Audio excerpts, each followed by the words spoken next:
வணக்கம். உங்கள் அனைவரையும் ஆயுத எழுத்து நிகழ்ச்சிக்கு வரவேற்கின்றோம். இந்து முன்னணி பிரமுகர் சுரேஷ் மிக கொடூரமான வகையில் கொலை செய்யப்பட்டிருக்கிறார். ராமஜெயம், ஆடிட்டர் ரமேஷ், வெள்ளையப்பன் என அரசியல் கொலைகள் தொடர்கின்றன. இவை தொடர காரணம் என்ன? இது நடப்பது என்றால் இது போன்ற ஒரு குறைபாட்டுக்கு யாரு காரணம் சொல்வது? இது சட்டம் ஒழுங்கு சிதைவா இல்ல தனிப்பட்ட சம்பவங்களாக பார்க்கலாமா? இந்த அரசியல் கொலைகள் தொடர்வது ஏன் என்பதைத்தான் இந்த நிகழ்ச்சியில் விரிவாக நாம் அலச விவாதிக்க இருக்கின்றோம். இது சார்ந்த பின்னணி தகவல்களை எமது சிறப்பு செய்தியாளர் சலீம் முதலில் தருகிறார். நேற்று முன்தினம் சென்னை அம்பத்தூரில் ஒரு சம்பவம். 48 வயதாகும் சுரேஷ்குமார் இந்து முன்னணி தலைவர் தன்னுடைய அலுவலகத்திற்கு வெளியே நடந்து கொண்டிருக்கிறார். அம்பத்தூர்ல 3 பேர் கொண்ட கும்பல் அவரை சராமரியா தாக்குறாங்க. பயங்கர ஆயுதங்களை கொண்டு சுரேஷ்குமார் உயிரிழந்துள்ளார். இவர் திருவள்ளூரை சேர்ந்தவர். தமிழகத்துல கடந்த 2 வருடங்கள்ல இந்து அமைப்பை சேர்ந்த சுமார் 6 பேர் இந்த மாதிரி கொல்லப்பட்டிருக்காங்க. ஒரு சில பேருக்கு கொல்லப்பட்ட காரணங்கள் வேறையாக இருந்தாலும் பெரும்பாலான காரணங்கள் அவர்கள் இந்து அமைப்பை சேர்ந்தவர்கள் என்பதாலேயே திட்டமிட்டு படுகொலை செய்யப்பட்டிருக்கிறார்கள். தமிழக அரசு ரொம்ப சீரியஸா இந்த கேஸ் எடுத்துக்கொண்டு சிபிசிஐடிக்கு மாத்தினாங்க. சிபிசிஐடி போலீசார் இந்த வழக்கு விசாரிச்ச உடனே புத்தூர்ல சமூக விரோதிகளை கைது பண்ணாங்க. கைது பண்ணி அவர்களை விசாரிக்கும் பொழுது தெரிய வந்தது அவங்க தான் அந்த கொலையில ஈடுபட்டு இருக்காங்க அப்படின்னு சொல்லிட்டு, ஆடிட்டர் ரமேஷ் கொலை உட்பட இவங்க தான் ஈடுபட்டு இருக்காங்க அப்படின்னு தெரிய வந்தது. இது மட்டுமல்ல, ஒரு லிஸ்ட் வச்சிருக்காங்க இன்னும் யாரெல்லாம் கொலை பண்ணலாம் அப்படின்னு சொல்லிட்டு அவங்கள கைது பண்ணியாச்சு. சுரேஷ்குமார் இப்பொழுது கொலை செய்யப்பட்டிருக்கார், இந்து முன்னணி தலைவர். இவரும் ஒருவேளை அந்த லிஸ்ட்ல ஒருவேளை இவரையும் வச்சிருந்தாங்களா, இல்லனா அதன் அடிப்படையில் இவரை இந்து முன்னணியை சேர்ந்தவர் என்பதாலேயே கொலை செய்யப்பட்டிருக்கிறாரா என்ற கேள்வி எழுந்துள்ளது. சமூக விரோதிகளுக்கும் இதுக்கும் சம்பந்தம் உண்டா, இல்லனா அவர் தொழில் போட்டி காரணமாக கொலை செஞ்சிருக்காங்களா, இல்ல வேற ஏதாவது முன்விரோதம் காரணமாக கொலை செஞ்சிருக்காங்களா அப்படின்னு சொல்லி சென்னை போலீசார் விசாரித்து வருகிறார்கள். அந்த 3 பேர் கொண்ட கும்பல் யார் அப்படின்னு சொல்லி தீவிரமா தேடி வர்றாங்க. இது ஒரு பக்கம். இந்த கொலையோட பேட்டர்ன்லாம் நம்ம எடுத்து பார்க்கும்பொழுது நமக்கு ஒண்ணு தெரிய வருகிறது. பெரும்பாலான கொலை செய்தவர்கள் என்ன பண்ணிருக்காங்க, இவங்களை ஒண்ணு வீட்டு வெளியே வச்சு தாக்கியிருக்காங்க, இல்லன்னா அலுவலகத்திற்கு வெளியே வைத்து தாக்கியிருக்கிறார்கள். இந்த கடந்த கொலைகள்ல சுரேஷ்குமாருடைய கொலையை நாம் எடுத்து பார்க்கும் பொழுதும் அலுவலகத்திற்கு வெளியே தாக்கப்பட்டிருக்கிறார். அதனால ரொம்ப பிளான் பண்ணி செஞ்சிருக்காங்க அப்படின்னு மட்டும் தெரியுது. பட் என்ன காரணம் அப்படின்னு சொல்லி சுரேஷ்குமார் கொலையில நமக்கு இன்னும் தகவல்கள் தெரிய வரல. முக்கியமாக விமர்சகர்கள் என்ன கேள்வி எழுப்புறாங்கன்னா, உளவுத்துறை உஷாராக இல்லையா அப்படின்னு சொல்லி. ஏன்னா திட்டமிட்டு செய்யப்பட்டிருக்கிற கொலை என்று தெரிந்தும் உளவுத்துறைக்கு தகவல் வரவில்லையா? ஒருவேளை தகவல் வந்த பிறகும் உளவுத்துறை சம்பந்தப்பட்டவங்களை கூப்பிட்டு நீங்க கொஞ்சம் ஜாக்கிரதையா இருந்துங்க, கொஞ்ச நாள் ஊர்ல இருக்காதீங்க, கொஞ்ச நாள் நீங்க போய் வெளியூர்ல இருங்க, உங்களுக்கு அச்சுறுத்தல் இருக்கு, இல்லன்னா அந்த மாதிரி ஏதாவது அவங்களை எச்சரிச்சிருக்காங்களா, இல்லன்னா அவங்களுக்கு போலீஸ் பாதுகாப்பு கூடுதலா கொடுத்திருக்காங்களா, இந்த மாதிரி உளவுத்துறை ஏதாவது செய்திருக்கிறதா, இல்லை செய்ய தவறி இருக்கிறதா? ஒன்று. இரண்டாவது, ஒருவேளை இந்த தகவலே இவங்க எல்லாம் கொலை செய்ய போறாங்கிற ஒரு தகவல் உளவுத்துறைக்கு வரவில்லையா, உளவுத்துறை உஷாராக இல்லையா என்ற ஒரு கேள்வியை விமர்சகர்கள்லாம் முன்வைக்கிறார்கள். பல கேள்விகளை இவை எழுப்பியிருக்கின்றன. சமீபத்தில் நடந்த கொலைகள் எழுப்பியிருக்கின்றன. குறிப்பாக இந்த கொலையோட கொடூரம் அப்படிங்கிறது மிகவும் கண்டிக்கத்தக்கது. பல அரசியல் கட்சிகள் இதை கண்டித்திருக்கிறார்கள். இது போன்ற கொலைகள் தொடர்வது ஏன்? பல கேள்விகள் எழும்பியிருக்க இதைத்தான் இந்த நிகழ்ச்சியில் நாமும் விரிவாக விவாதிக்க இருக்கின்றோம். இந்த நிகழ்ச்சியில் நம்முடைய அரங்கத்தில் இணைகிறார்கள் திராவிட முன்னேற்ற கழகத்தை சேர்ந்த எழுத்தாளர் திரு மனுஷ்யபுத்திரன். அவரை நிகழ்ச்சிக்கு வரவேற்கின்றோம். முன்னாள் காவல்துறை எஸ்பி திரு கருணாநிதி அவர்கள் நம்முடைய இணைகிறார். அவரை நிகழ்ச்சிக்கு வரவேற்கின்றோம். அஇஅதிமுகவுடைய தலைமை கழக பேச்சாளர் திரு கோ சமரசம் அவர்கள் இணைகிறார். அவரை நிகழ்ச்சிக்கு வரவேற்கின்றோம். இது மட்டுமல்லாது இந்து மக்கள் கட்சியின் பொதுச் செயலாளர் திரு அர்ஜுன் சம்பத் அவர்களும் இணைகிறார். அவரையும் நிகழ்ச்சிக்கு அன்போடு வரவேற்கின்றோம். என்னுடைய முதல் கேள்வி அஇஅதிமுகவின் திரு சமரசம் அவர்களுக்கு. அரசியல் கொலைகள் தொடர்ந்து நடந்துட்டு இருக்கு. இந்த ஆட்சி பொறுப்புக்கு வந்த பிறகு நடந்த கொலைகள் நிச்சயமா இது மாதிரி கொடூரமான கொலைகள் பல பட்டியலிடலாம். ஆடிட்டர் ரமேஷ், வெள்ளையப்பன், ராமஜெயம், இந்த மாதிரி பல அரசியல் கொலைகள் நடந்துட்டு இருக்கு. இது சட்டம் ஒழுங்கு சீர்கேடா பார்க்க கூடாதுங்கிறீங்களா? சட்டம் ஒழுங்கு சீர்கேடாக பார்க்கலாம், தவறில்லை. ஆனால் கொலை செய்யப்பட்டவர்கள் யார் என்று ஒரு விவரம் பார்க்க வேண்டும். அவர்களுடைய தொழில் என்ன, அதற்கு முன்பு அவர் எதிரெதில் சம்பந்தப்பட்டிருந்தார்கள், அவர்கள் இப்படி கொலை செய்யப்படுவதற்கு காரணம் என்ன என்பதையெல்லாம் எண்ணி பார்க்கின்ற பொழுது பல்வேறு விஷயங்கள் வெளியே வருகின்றன. இவர் ஒரு கட்சிக்காரர், ஒரு இந்து முன்னணியினர், அல்லது ஏதோ ஒரு அரசியல் இயக்கத்தில் இருந்தார் என்ற காரணமோ, அல்லது அவர் ஒரு கட்ட பஞ்சாயத்து செய்யப்பவர், அவர் ஒரு கந்து வட்டிக்காரர், காரணங்கள் என்ன வேணா இருக்கட்டும்.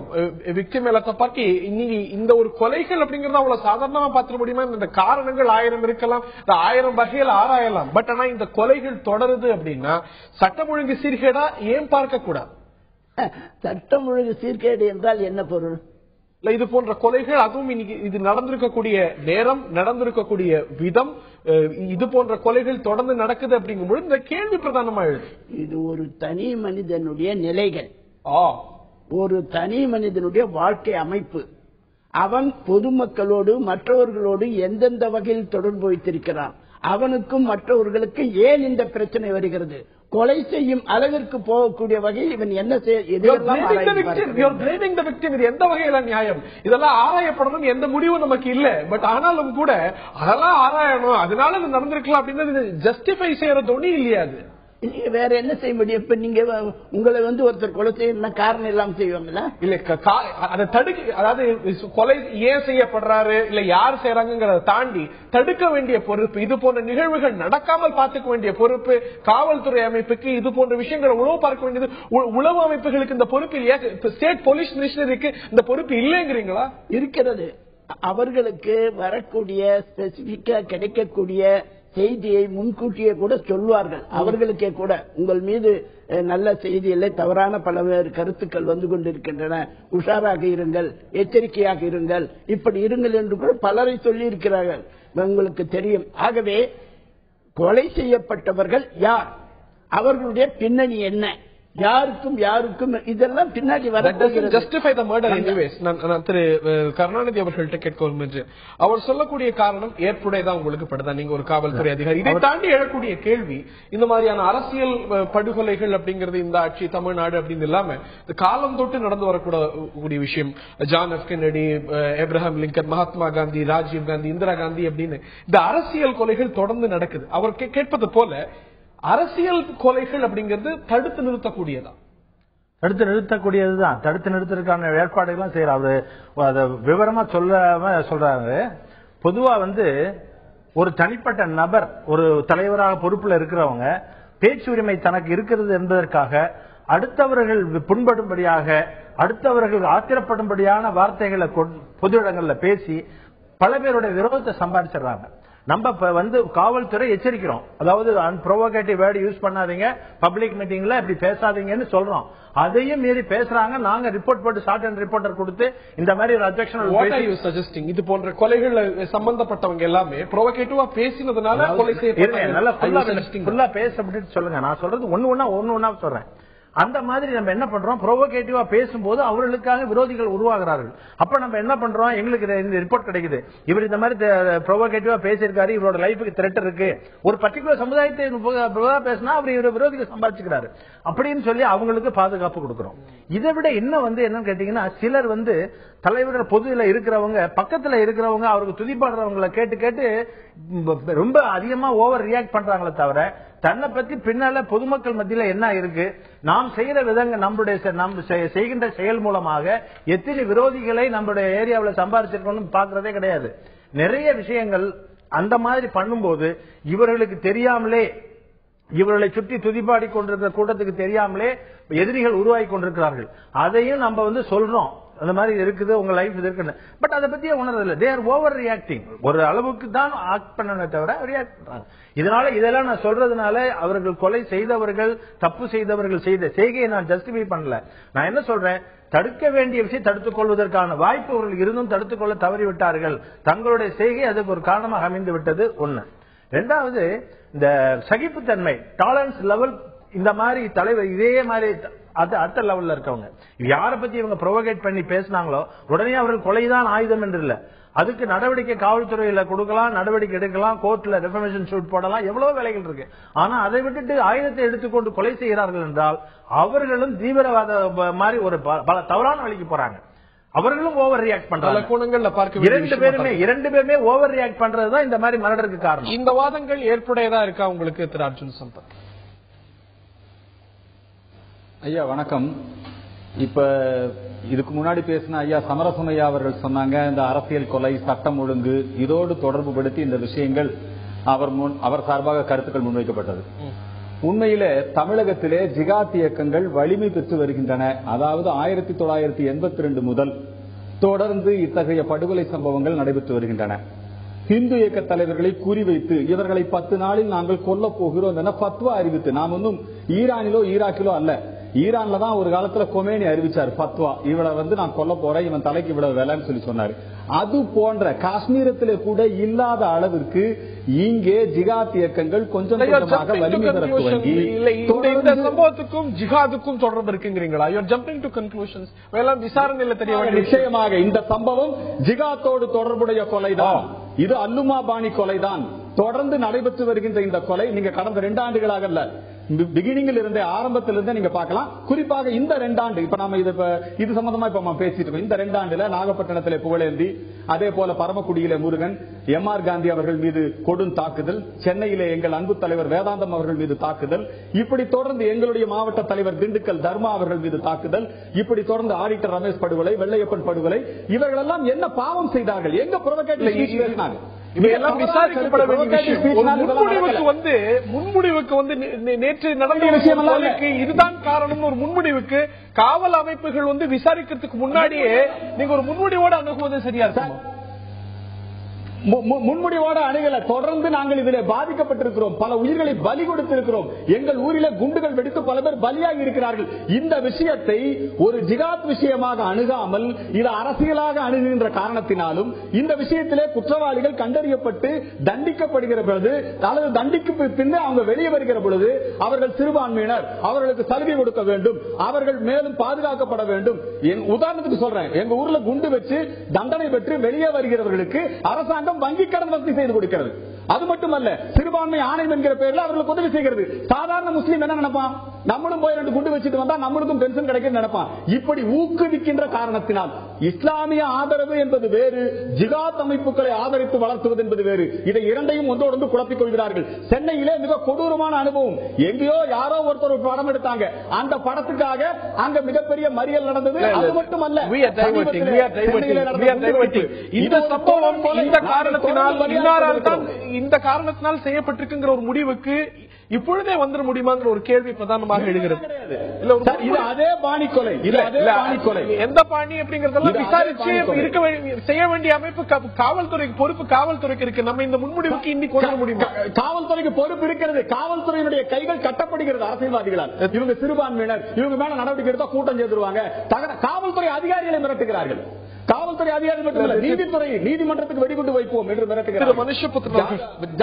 ஜெயில் அதிகாரிகளை மிரட்டுகிறார்கள். ஒரு பேட்டர்ன் ஆஃப் தொடர்ந்து நடந்து ஒரு பேட்டர்ன் ஆஃப் சம்பவங்கள் அவர் குறிப்பிட்டார். இது தொடர்ந்து ஒரே மாதிரி நடந்துட்டு இருக்கு. இப்போ இதுல பாதிக்கப்பட்ட வெள்ளையப்பனோ இல்லாட்டி ஆடிட்டர் ரமேஷோ ஒரே மாதிரியான சிந்தனை இருக்கக்கூடிய ஆட்கள் அப்படிங்கும்போது இந்த சந்தேகம் வலுப்பெறுகிறது என்கிறார் திரு சம்பத். இருக்கிறீங்களா? முதல் விஷயம் இந்த கொலைக்கு ஆளானவர்கள் அவர்கள் என்ன செய்திருந்தாலுமே கூட இந்த விஷயத்தை நியாயப்படுத்த முடியாது. இது உண்மையிலேயே ஒரு தனி மனிதருக்கு எதிரான, ஒரு குடும்பத்திற்கு எதிரான, ஒரு மாநில மக்களுடைய பாதுகாப்புணர்வுக்கு எதிரான ஒரு மிகப்பெரிய ஒரு குற்றம் என்பதில் எந்த சந்தேகமும் இல்லை. எல்லா விதமான அபிப்பிராய வித்தியாசங்களையும் தாண்டி இது போன்ற கொலைகளை நாம் மிக கடுமையாக கண்டிக்க வேண்டும். குற்றவாளிகள் யாராக இருந்தாலும் சட்டத்தின் முன் நிறுத்தப்பட வேண்டும் என்பதில் எந்த சந்தேகமே கிடையாது. அவர்களுடைய காரணங்களை நாம் தேடி போவது என்பது அடுத்த பிரச்சனை. ஆனால் எங்கே இதுல ஒரு சிக்கல் வருதுன்னா, தமிழ்நாட்டில் கடந்த கால நீங்கள் ஒரு வரலாற்றை எடுத்துக்கொண்டு பார்த்தீர்கள் என்றால் எல்லா கட்சியினை சேர்ந்தவர்களுமே கொலை செய்யப்பட்டிருக்கிறார்கள். திமுக காரர்கள், அதிமுக காரர்கள், தேமுதிக காரர்கள், விடுதலை சிறுத்தைகள், அதே ஏன் நாம் தமிழர் கட்சியை சேர்ந்தவர், இப்படியெல்லாம் அரசியல் ரீதியான காரணங்களுக்கான கொலைகள் என்பது தமிழ்நாட்டில் சகஜமான ஒன்றாக மாறிவிட்டது. இதற்கு பல காரணங்கள் இருக்கின்றன. அரசியல் கொலைகள் என்று சொல்லும் போது ஏதோ அரசியல் ரீதியான கருத்து வேறுபாடுகள் காரணமாக அந்த கொலைகள் நடக்கின்றன என்று மட்டும் நாம் முடிவு செய்யக்கூடாது. அவர் ஒரு கட்சியில் இருப்பதாலோ அல்லது ஒரு கட்சியினுடைய பிரமுகராக இருப்பதனாலோ, மாறாக அவர்கள் தங்களுடைய அரசியல் பலத்தை பயன்படுத்திக் கொண்டு பல்வேறு விதமான ஒரு முரண்பாடுகளுக்கு, அது வர்த்தகம் சார்ந்த விஷயமாக இருக்கலாம், வேறு பல ஒரு அதிகாரம் சார்ந்த போட்டிகளாக இருக்கலாம், அப்படிப்பட்ட சிக்கல்களுக்குள் அவர்கள் வரும்போது அவர்களுடைய எதிரிகள் யார் என்பதை நிர்ணயிக்க முடியாததாக இருக்கிறது. அது மதம் சார்ந்த எதிரிகளா, கட்சி சார்ந்த எதிரிகளா, பொருளாதார எதிரிகளா என்று. இன்னொன்று, இந்த ஆதாய கொலைகள் என்பது யாரோ ஒருவர் பணம் கொடுத்து யாரோ ஒருவரை கொள்வது என்பது தமிழ்நாட்டில் சகஜமான ஒன்றாக இன்றைக்கு மாறிவிட்டது. இப்படிப்பட்ட ஒரு சூழ்நிலையில் இந்த கொலைகள் இன்றைக்கு தமிழ்நாட்டில் ஆர்எஸ்எஸ் காரர்கள் அல்லது இந்து முன்னணி மட்டுமா கொலை செய்யப்பட்டிருக்கிறார்கள், பழனிபாபா போன்றவர்கள் கூட கொலை செய்யப்பட்டிருக்கிறார்கள். நீங்கள் பார்த்தீர்கள் என்றால் இந்தியா முழுக்க இது நடந்து அறிவிக்கப்பட்டு குறிவைத்து கொல்லப்படுகிறார்கள். ஒரு நிமிஷம் இருங்க, அதாவது உங்க ப்ரொபகண்டாவிலேயே இன்ட்ரெஸ்டா இருக்கீங்க. நான் உங்களுக்கு எதிரா பேசல. நான் உண்மையை திசை மாத்துறீங்க சார். ஒரு நிமிஷம் பேசுறீங்க. நான் ஒரு பொது சூழலை தான் சொல்றேன். இப்ப வந்து பாத்தீங்கன்னா இந்த கொலை யாரும் நியாயப்படுத்துறாங்களா? என்ன யாராவது நியாயப்படுத்துறாங்களா? சொல்லுங்க பாக்கலாம். ஒரு மனுஷன் இறந்து போறதுக்கு என்ன சொல்றேன்னா, இவர்களே ஒரு நிமிஷம், அதாவது இவர்களே விசாரணை அதிகாரிகளாகவும் இவர்களே நீதிபதிகளாகவும் இருந்து ஒரு தீர்ப்பை வழங்குகிறார்கள். இவர்கள் இதை செய்திருப்பார்கள், அதனால இவர்களை தண்டியுங்கள் என்று. இதை அவருடைய சந்தேகம் என்னன்னா, தொடர்ந்து இதே மாதிரி நடந்துட்டு வருது அப்படிங்கறது. கண்டிப்பா, அதாவது ஒரு பேட்டர்ன் ஆஃப் மர்டர் இருக்குன்னு சொன்னா, யாரோ ஒரு குரூப் அதை ஈடுபடுறாங்கன்னு சொன்னா அதை கண்டுபிடிக்கட்டும், தண்டிக்கட்டும். இன்னைக்கும் கூட பாருங்க, ஏற்கனவே ஆல்டர் ரமேஷ் கொலையில இருந்து பல கொலைகள்ல இன்னைக்கு வந்து இஸ்லாமிய சமூகத்தை சேர்ந்த சிலர் ஏற்கனவே கைது செய்யப்பட்டிருக்காங்க. போலீஸ் வந்து அவர்களை குறிவைத்து தான் விசாரணைகளை நடத்துகிறது வந்துட்டு. அப்ப ஒண்ணுமே பண்ணலன்னு ஒரு சொல்றாரு வந்துட்டு. எந்த அடிப்படையில் சொல்றாரு? அப்ப என்னன்னா, இங்க இருக்கக்கூடிய ஊடகங்கள், இங்க இருக்கக்கூடிய இது போன்ற கருத்துக்கள் சொல்லக்கூடியவர்கள் உடனே பிக்ஸ் பண்றாங்க, இவர்கள் தான் செய்திருப்பார்கள் என்று. அதன் அடிப்படையில் அவர்கள் இந்த குற்றத்தை செய்திருக்கிறார்களா இல்ல என்பது மட்டுமல்ல, கொலை நடந்த அடுத்த நாள் இதை இவர்கள் செய்திருக்கலாம் என்று பத்திரிகைகள் செய்தி வெளியிடுகின்றன. இது எந்த அடிப்படையில் அவர்கள் செய்கிறார்கள்? அப்படின்னா ஒரு போலீஸ் டிபார்ட்மெண்ட் ஒன்று எதுக்கு, விசாரணை அமைப்பு ஒன்று எதுக்கு, நீதிமன்றம் ஒன்று எதுக்குன்னு நான் கேட்கிறேன். இது இன்னொரு பிரச்சனை இதுல இருக்கு. இப்படி தொடர்ந்து பிரேம் பண்ணப்படுறதன் வழியா உண்மையான குற்றவாளிகள் தப்பி விடுகிறார்கள். அப்போ போலீஸோட அந்த புலனாய்வினுடைய திசையை மாற்றப்படுகிறது. இது ஒரு மிகப்பெரிய ஒரு அபாயம். இதைதான் நீங்க சுட்டிக்காட்ட குற்றவாளி இல்லை அப்படின்னு சொல்வதும்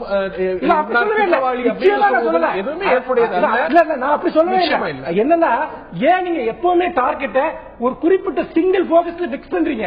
குற்றவாளிகளை கண்டுபிடிப்பதுதான் உங்கள் நோக்கம் என்றால் எல்லா ஆப்ஷன்லையும் நீங்க விசாரணை பண்ணுங்க. இன்னார் குற்றவாளி அப்படின்னு சொல்வதும் இன்னார் குற்றவாளியாக இருக்க முடியாது என்று சொல்வதும் ஏற்புடையதாக இருக்க முடியாது என்பதுதான் பொதுவான பார்வை. இதை தாண்டி இதில் எழுந்திருக்கக்கூடிய கேள்விகள் ஆயிரம்.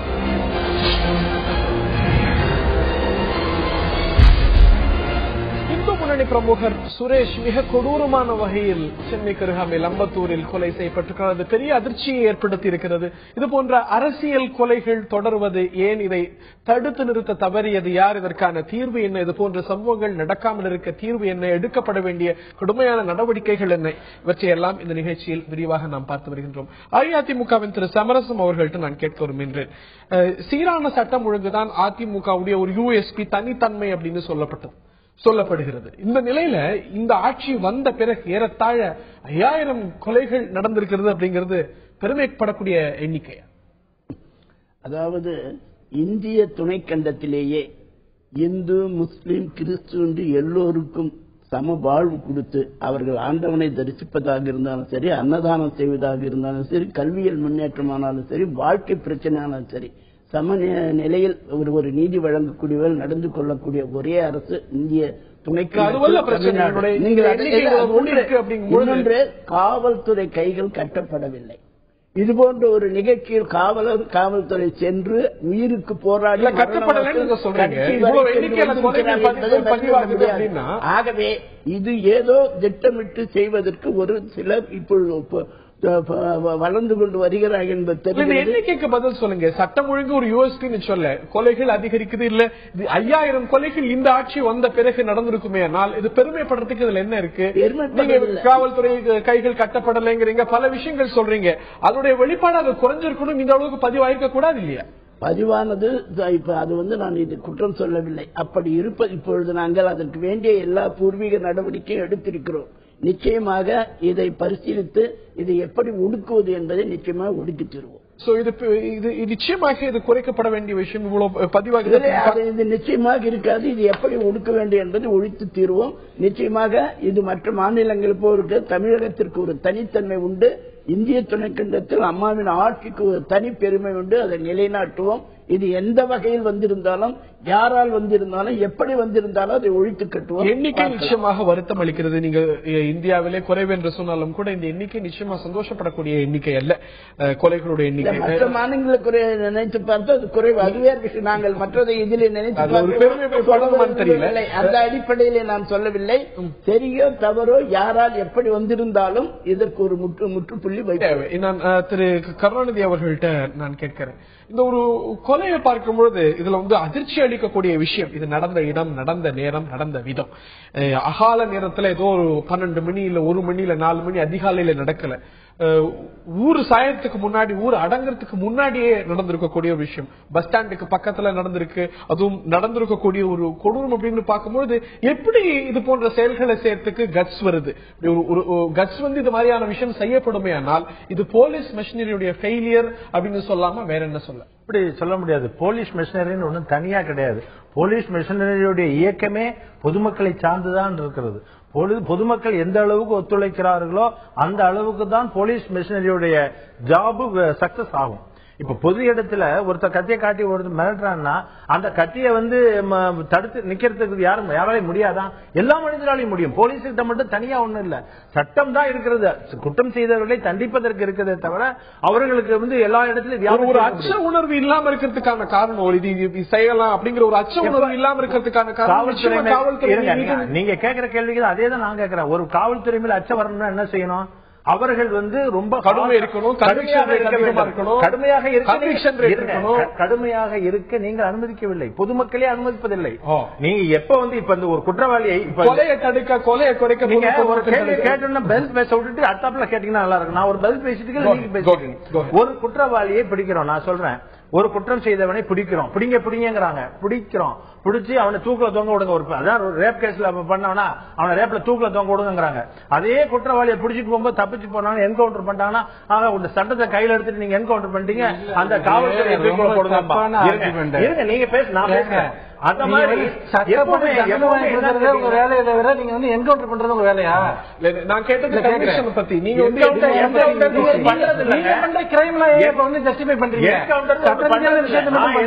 மக்களுடைய மனநிலையை சொல்கிறேன். மக்களுடைய மனநிலை எப்படி இருக்குன்னா இதையும் குறை சொல்லுவாங்க, அதையும் குறை சொல்லுவாங்க. அப்புறம் எப்படி பொதுமக்களுக்கு பயம் இருக்கும்? அதாவது என்கவுண்டரை யாருமே ஆதரிக்க முடியாது. பக்கத்துல சொல்றாரு என்கவுண்டர் பண்றது உங்களுக்கு என்ன? நீங்க ஒரு ஆளை பிடிச்சிட்டு போய் என்கவுண்டர் பண்ணுவீங்க, அது ஒண்ணு பண்றது இல்ல, இது நடக்கிறது ஒண்ணு பண்றது இல்ல. அதாவது நான் முழுக்க சொல்லிடுறேன், அந்த மாதிரி ஒரு நம்மளுடைய ஜுடிஷியல் சிஸ்டமே அக்யூஸ்டுக்கு குற்றம் சுமத்தப்பட்டவர்களுக்கு முழு வாய்ப்பு கொடுக்கணும். அவர்கள் நிரபராதி என்பதற்கு நிரூபிப்பதற்கு போதிய வாய்ப்பு கொடுக்கணுங்கிறதுக்காக benefit of doubt goes to the accused. All இது விட்னஸ் பேஸ் பண்ணி தான் நிக்கிறோம். விட்னஸ் யார் சொல்றா? பொதுமக்கள்கிட்ட தான் சொல்லணும். யாராவது சொல்ல முன் வர பாருங்க. இங்க எங்கள்கிட்ட பண்ணல. நீங்க காவல்துறை மேல் பயம் நீங்க ஜுடிஷியல் சிஸ்டம் இருங்க. நான் சொல்றது கேளுங்க. பொதுமக்கள் கோர்ட்ல நீதிமன்றம் கேட்கறீங்க, கோர்ட்ல கேஸ் ஜெயிக்காதுங்கிற நம்பிக்கை இருக்கனாலதான் குற்றம் பண்றான். இல்ல இந்த ஒரு சம்பவம் நடக்குது அப்படின்னா அதோட தோல்வி அப்படிங்கும்போது பொதுமக்களுடைய தோல்வி தான் அப்படிங்கிறீங்க. அப்படி சொல்லலங்க. அந்த மாதிரி மக்களுக்கு குற்றம் செய்பவர்களுக்கு பயம் துணிந்து இல்லாமல் போனதற்கு காரணம், நாம் குற்றம் செய்தால் நீதிமன்றத்தில் வெளிவந்து விடலாம், ஜாமீன்ல வெளியே வந்துடலாம், கேஸ் நடந்ததுன்னா நமக்கு தண்டனை கிடைக்காதுங்கிற தைரியம் வந்துருச்சு அவங்களுக்கு. சொல்லுங்க, நீங்க ஏன் மறுக்கிறீங்க? இல்ல ஒரு விஷயம் சார் இப்ப பாத்தீங்கன்னா எல்லா இடத்துலயுமே பிரச்சனை இருக்கு. நம்ம குற்றவாளிகளை கண்டுபிடிக்கிறதுல பிரச்சனை இருக்கு, கன்விக்ஷன் வாங்கி கொடுக்கறதுல பிரச்சனை இருக்கு, தலையீடுகள், லஞ்சம், இப்படி பல பிரச்சனைகள் இருக்கு. இப்ப நம்ம அதை பத்தி போனோம்னா நமக்கு வேற ஒரு டாபிக் வந்துட்டு. நான் என்ன கேட்கிறேன்னா, இப்ப நீங்க ஒரு 5000 கொலைகள் நடந்ததுன்னு நீங்க சொல்றீங்க இதுல எத்தனை கொலைகள் முறையா விசாரிக்கப்பட்டு குற்றவாளிகள் கண்டுபிடிக்கப்பட்டு தண்டிக்கப்பட்டார்கள்? எத்தனை பேர் கொலைகள் தண்டிக்கப்படாமல் அல்லது குற்றவாளிகள் யார் என்று கண்டுபிடிக்கப்படாமல் இருக்கின்றன? மற்ற மாநிலங்களை காட்டிலும் ஆல் இந்தியா இல்ல, அதுதான் சொல்றேன். அப்ப என்னன்னா, இந்த கண்டுபிடிக்கப்படாத கொலைகள் ஏன் ஜாஸ்தி ஆகிட்டே போகுது? இன்னொன்னு, அவருடைய தலைமை காவல்துறை அவர் ஆணையர் ராமானுஜம் அவர் கோர்ட் ஒரு மனு தாக்கல் பண்ணாரு, ஒரு அபிடவிட் தாக்கல் பண்ணார். அதுல சொல்றாரு 15,000 ரவுடிகள் தமிழ்நாட்டில் இருக்காங்க. அப்ப என்னன்னா, ஆதாயத்திற்காக கொலை செய்யக்கூடிய ரவுடிகள் தமிழ்நாட்டில் கட்டுப்படுத்தப்படவில்லை. அந்த நெட்வொர்க்கை நம்ம போலீஸ் சிஸ்டம் பிரேக் பண்ண தவறிட்டு சொல்லிட்டு. இன்னொன்னு, குற்றங்களை அவரோட பார்வை அவங்க மீது கடுமை காட்டும் போது அதை மனித மீறல் சொல்றீங்க.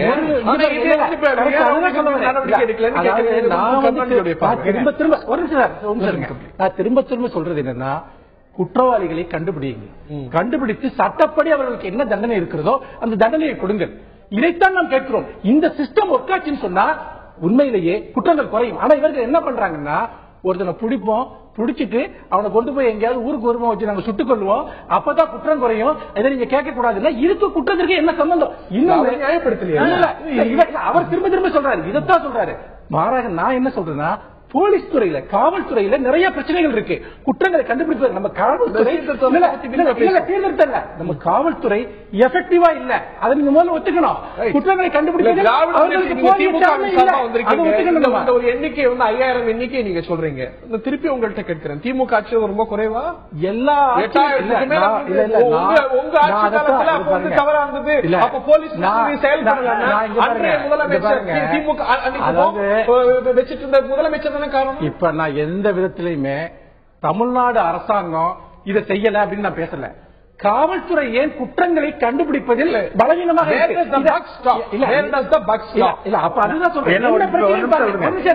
என்ன பிரச்சனைங்கிறத நீங்க பாருங்க. குற்றங்களை கண்டுபிடிப்பதில் எதெல்லாம் தடையா இருக்கு, ஏன் குற்றவாளிகள் கண்டுபிடிக்கப்படணும்? திரு அர்ஜுன் சம்பத் அவர்கள்ட்ட கேட்க விரும்புகிறேன். இந்த ஒரு சம்பவம் திரு சுரேஷுடைய ஒரு மரணத்தை யாருமே ஜீரணிக்க முடியாது. மிக கடுமையான நடவடிக்கை எடுக்க வேண்டிய விஷயம். உங்களுடைய உணர்வுகள் புரிந்து கொள்ளக்கூடியது அப்படின்னாலும் கூட அதற்கு எதிர்வினையா கல்வீச்சு, ஒரு சர்ச்சு மேல ஒரு கல்வீச்சு, வழிபாட்டு செய்யறவங்க மீது ஒரு கல்வீச்சு, சிறுபான்மையினர் மீது தாக்குதல், இவையெல்லாம் எப்படி ஏற்றுக்கொள்ளக்கூடிய ஒரு விஷயமா பார்க்க முடியும்? இது ஏற்றுக்கொள்ள முடியாத ஒன்று. அதாவது ஒரு ஊர்வலத்துல போகும்போது 2 பக்கம் இருக்கக்கூடிய கடைகளை உடைக்கிறாங்க அல்லது அங்க இருக்கக்கூடிய பிற மதத்தரை தாக்குறாங்கன்னா அது ஏற்றுக்கொள்ள முடியாத ஒன்று. அதை எந்த வகையிலும் நியாயப்படுத்தவே முடியாது. பொறுப்பேற்க வேண்டியது ஊர்வலத்தை நடத்துகின்றது நடத்துறவங்க தான் அதுக்கு பொறுப்பேற்கணும் சார். அது தடுத்திருக்க, அது நடத்துறவங்க தான் பொறுப்பெடுத்துக்கணும். அந்த நடத்துறவங்க ஒரு நியாயமான கோரிக்கையை பொது வீதியில நாங்க ஊர்வலமா எடுத்துட்டு போறோங்கிறாங்க. அங்க எடுத்துட்டு போய் அங்க சம்பவம் நடந்த இடத்துல ஒரு தீபம் பத்த வச்சு எங்களுடைய சடங்கை செய்து நாங்கள் அவர் இடத்துக்கு எடுத்துக்கொண்டு போகிறோம் என்று சொன்னால், அந்த இடத்துல மசூதி இருக்குது, பொது வீதியில் மசூதி இருக்கு, நீ அந்த வழியா போக கூடாதுன்னு சொல்லி இப்படி சொல்லியேதான் இன்றைக்கு தேவாலயம் தாக்கப்பட்டதா இல்லையா? அதற்கு முன்பாக கிறிஸ்துவ தேவாலயம் கண்டிக்கத்தக்கது. அதில் சம்பந்தப்பட்டவர்கள் கைது செய்யப்பட்டார்கள். அவர்களுக்கு யாரும் வக்காலத்து வாங்கவில்லை. முதல்ல தெளிவா தெரிஞ்சுக்கங்க, அவர்களுக்கு யாரும் வக்காலத்து வாங்கவில்லை. ஆனால் இங்கே என்னுடைய முறையீடு என்பது எங்களுடைய பெண்களின் தாலிகள் 117 பேர் இதுவரை தமிழகத்திலே அவன் எந்த தவறும் செய்யல, யாரையும் திட்டி பேசல, எந்த மதத்துக்கும் எதிராக செயல்படவில்லை. தான் ஒரு ஹிந்து என்கிற அடிப்படையிலே எங்கள் இயக்கத்திலே உறுப்பினராக அல்லது தலைவராக பொறுப்பாளராக இருந்ததற்காக கொல்லப்பட்டிருக்கிறான், குறிவைத்து கொல்லப்பட்டிருக்கிறான். இதை தடுப்பதற்கு யாரும் எல்லாம் கண்டிக்க கூட யாரும் முன்வரல. இது என்ன நியாயம்? அரசியல் கட்சிகளும் கண்டிக்கிறாங்க. எல்லாருடைய கோரிக்கையும் அவங்க தண்டனை பெறணும். மட்டுமல்ல, ஒரு விஷயம் கேளுங்க, இல்ல நடவடிக்கை எடுக்கல. அது மட்டுமல்ல, யார் குற்றம் செய்கிறார்களோ அவர்களையே ஊக்குவிக்கக்கூடிய வகையிலே அரசியல் கட்சிகளின் நடவடிக்கைகள் அமைந்திருக்கிறது என்பதுதான் என்னுடைய குற்றச்சாட்டு. நிச்சயமாக மிக கொடூரமானது. அதற்கு பிறகு காவல்துறை செயல்படல, சந்தேகத்தின் பேர்ல பலரை கைது செய்யல, நடவடிக்கை போதுமான அளவுக்கு எடுக்கலன்னு சொல்ல வரீங்களா? இல்ல, காவல்துறை நடவடிக்கை எடுக்கிறது.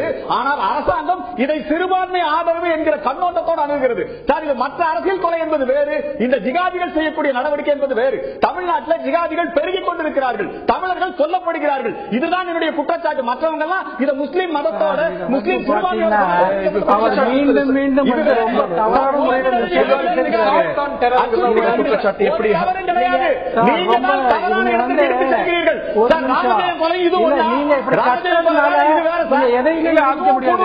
இதுவும் கொடூரமானது.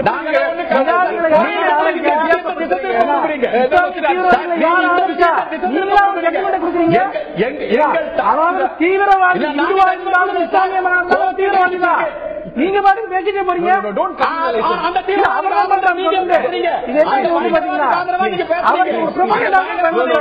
ஆதரவா இருக்கீங்க. இந்த மாதிரி ஜட்ஜ்மெண்ட் பாஸ் பண்ண அவர்களோட தேர்தல் உடன்பாடு வைத்துக் கொள்கிறீர்கள். ப்ரூவ் பண்ணுங்க. குற்றவாளி கொண்டு வந்து நிறுத்துங்க. பேசுறீங்கல்ல, குற்றவாளி கொண்டு வந்து நிறுத்துங்க.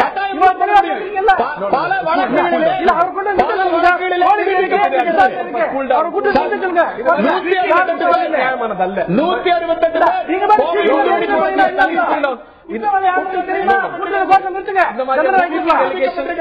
accusations நியாயமானதல்ல. Let's cool down.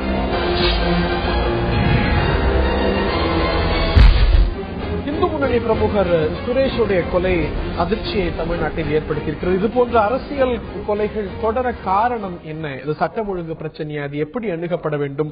எப்படி இது போன்ற கொடூரங்கள் இரும்பு கடம் கொண்டு ஒடுக்கப்பட வேண்டும்? இதையெல்லாம் இந்த நிகழ்ச்சியில் விரிவாக நாம் பார்த்து வருகின்றோம். நான் திரு கருணாநிதி அவர்கள்ட்ட கேட்க வரும் என்று திரு சமரசம் அவர்கள்ட்ட கேட்கறதுக்கு முன்னாடி, தமிழகம் எப்பவுமே மற்ற மாநிலங்களை காட்டிலும் அமைதி பூங்காவா தான் இருந்திருக்கு. மத நல்லிணக்கத்துல ஒரு பெருமைப்படக்கூடிய அளவுக்கு ஒரு மத நல்லிணக்கத்தை நம்ம மெயின்டைன் பண்ணிட்டு இருக்கோம். ஆனா இப்போ சமீபத்துல நடக்கக்கூடிய கொலைகள், அதற்கு ஆற்றப்படக்கூடிய எதிர்வினைகள், அதனால ஏற்படக்கூடிய துவேஷம், கலவரம் இதெல்லாம் பார்க்கும்போது ஒரு வேற்றுமை உணர்வு வட மாநிலங்கள் இருப்பது போல கொஞ்சம் கொஞ்சமா இங்க துளிர்விட தொடங்குகிறதோ அப்படிங்கிற ஒரு அதீதமான ஒரு அச்சம் நமக்கு எழுகிறது.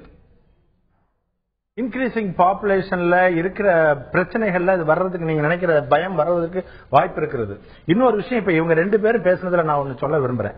இவர் என்ன சொன்னாரு, அவங்க ஆட்சியில கைகள் கட்டப்பட்டதுனாரு, அவரு எங்க ஆட்சியில கைகள் கட்டப்பட்டதுனாங்க.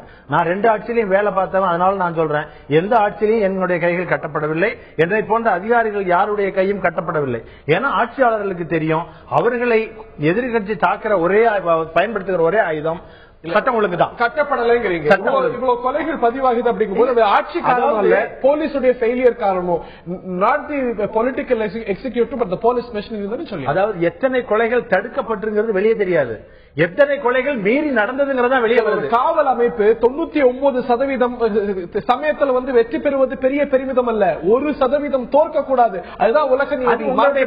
உங்களுடைய பேராசையாக இருக்கலாம். நியாயமான எதிர்பார்ப்பு. காவல்துறையே ஒரு மனிதன் தான். அங்க வேலை செய்யறவங்க எல்லாம் ஒன்னும் ரோபோட் கிடையாது, மேஜிக் மெஜிஷியன் கிடையாது. அவங்க எவ்வளவு குற்றங்களை தடுத்துக் கொண்டிருக்கிறார்கள் எங்களுக்கு தான் தெரியும்.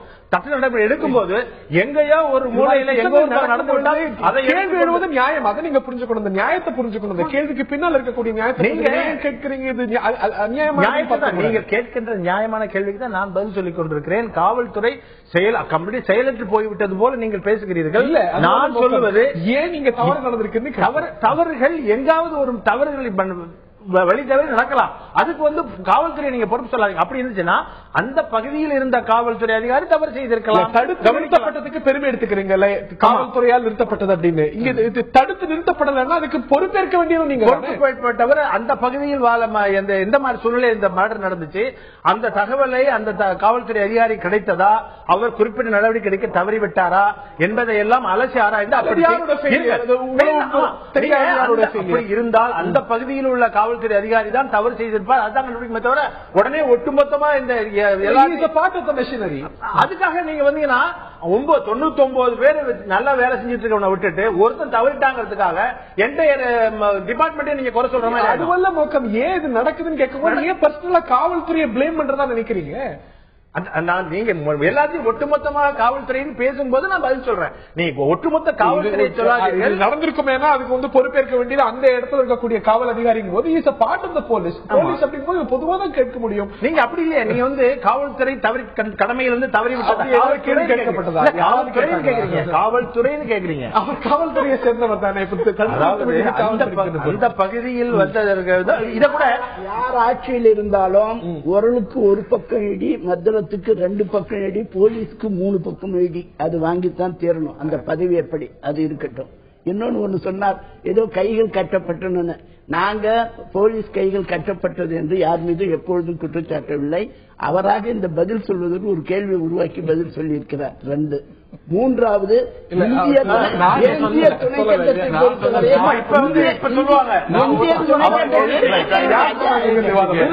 இந்திய துணைக்கண்டத்தை பொறுத்தவரையில் எந்த மதமாக இருந்தாலும் அவர்களுடைய கலாச்சாரம் பாழ்படாமல், அவர்களுடைய தனித்தன்மை கெடாமல், இந்திய ஒருமைப்பாடு உருக்குலையாமல் பாதுகாக்கப்பட வேண்டும் என்று தமிழ்நாடு அரசு, இந்திய தமிழகத்தினுடைய முதல்வர் புரட்சி தலைவர் அம்மா அவர்கள் அருமையான திட்டங்களை போட்டு நடத்தி இந்திய துணைக்கண்டத்தில் தமிழ்நாடு இன்றளவும் கூட தனித்தன்மையோடு தான் இருக்கிறது.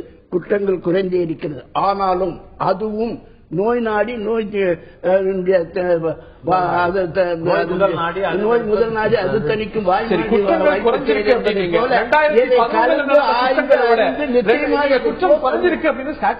சொல்றீங்க. 2011 நடந்த கொலைகளை விட 2012 நடந்த கொலைகள் அதிகம். நீங்க குறைவுன்னு எப்படி சொல்ல முடியும்? மொத்தத்தில் ஒரு ஆட்சியை இன்னொரு ஆட்சியை கம்பேர் பண்ணி பார்க்கும்போது நாங்கள் மிக குறைவு. எப்படி 2000 ஸ்டாட்டிஸ்டிக்ஸ் படிக்கட்டுமா? உலகத்துக்கே தெரியும். கேட்டதுனால காவல்துறை மானிய கோரிக்கையில் 2008 1630 கொலைகள் பதிவாகி இருக்கிறது. 2011 1747, 2012 1806. குறைஞ்சிருக்கா கூடியிருக்கா? இதுவெல்லாம் ஜனம் இப்ப நாம் ஒருமைப்பாடு ஏத்துக்கின பிறகு யார் வரான் யார் போறான்னு கண்டுபிடிக்க எவ்வளவு நீங்க குறைஞ்சிருக்கீங்க. அதுக்காக நான் படிக்கிறேன். இல்ல நிச்சயமா அது குறைஞ்சிருக்குது. இது ஒரு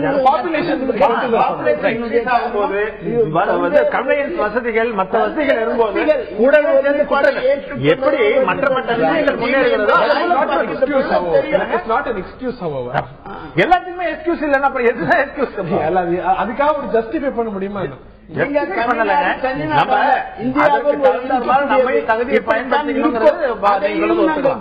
செய்வதற்கு மற்ற வழிகளை தேடிக்கொண்டிருக்கோம். நிச்சயமாக செய்வோம். திரு அர்ஜுன் சம்பத் அவர்கள்ட்ட நான் கேட்க விரும்புகிறேன். நீங்கள் என்ன செய்யணும்? இது மாதிரியான கொலைகள் நடக்குது அப்படிங்கும்போது ஏற்கவே முடியாது, மிக கொடூரமா நடந்திருக்கு அதை சொல்லணும்.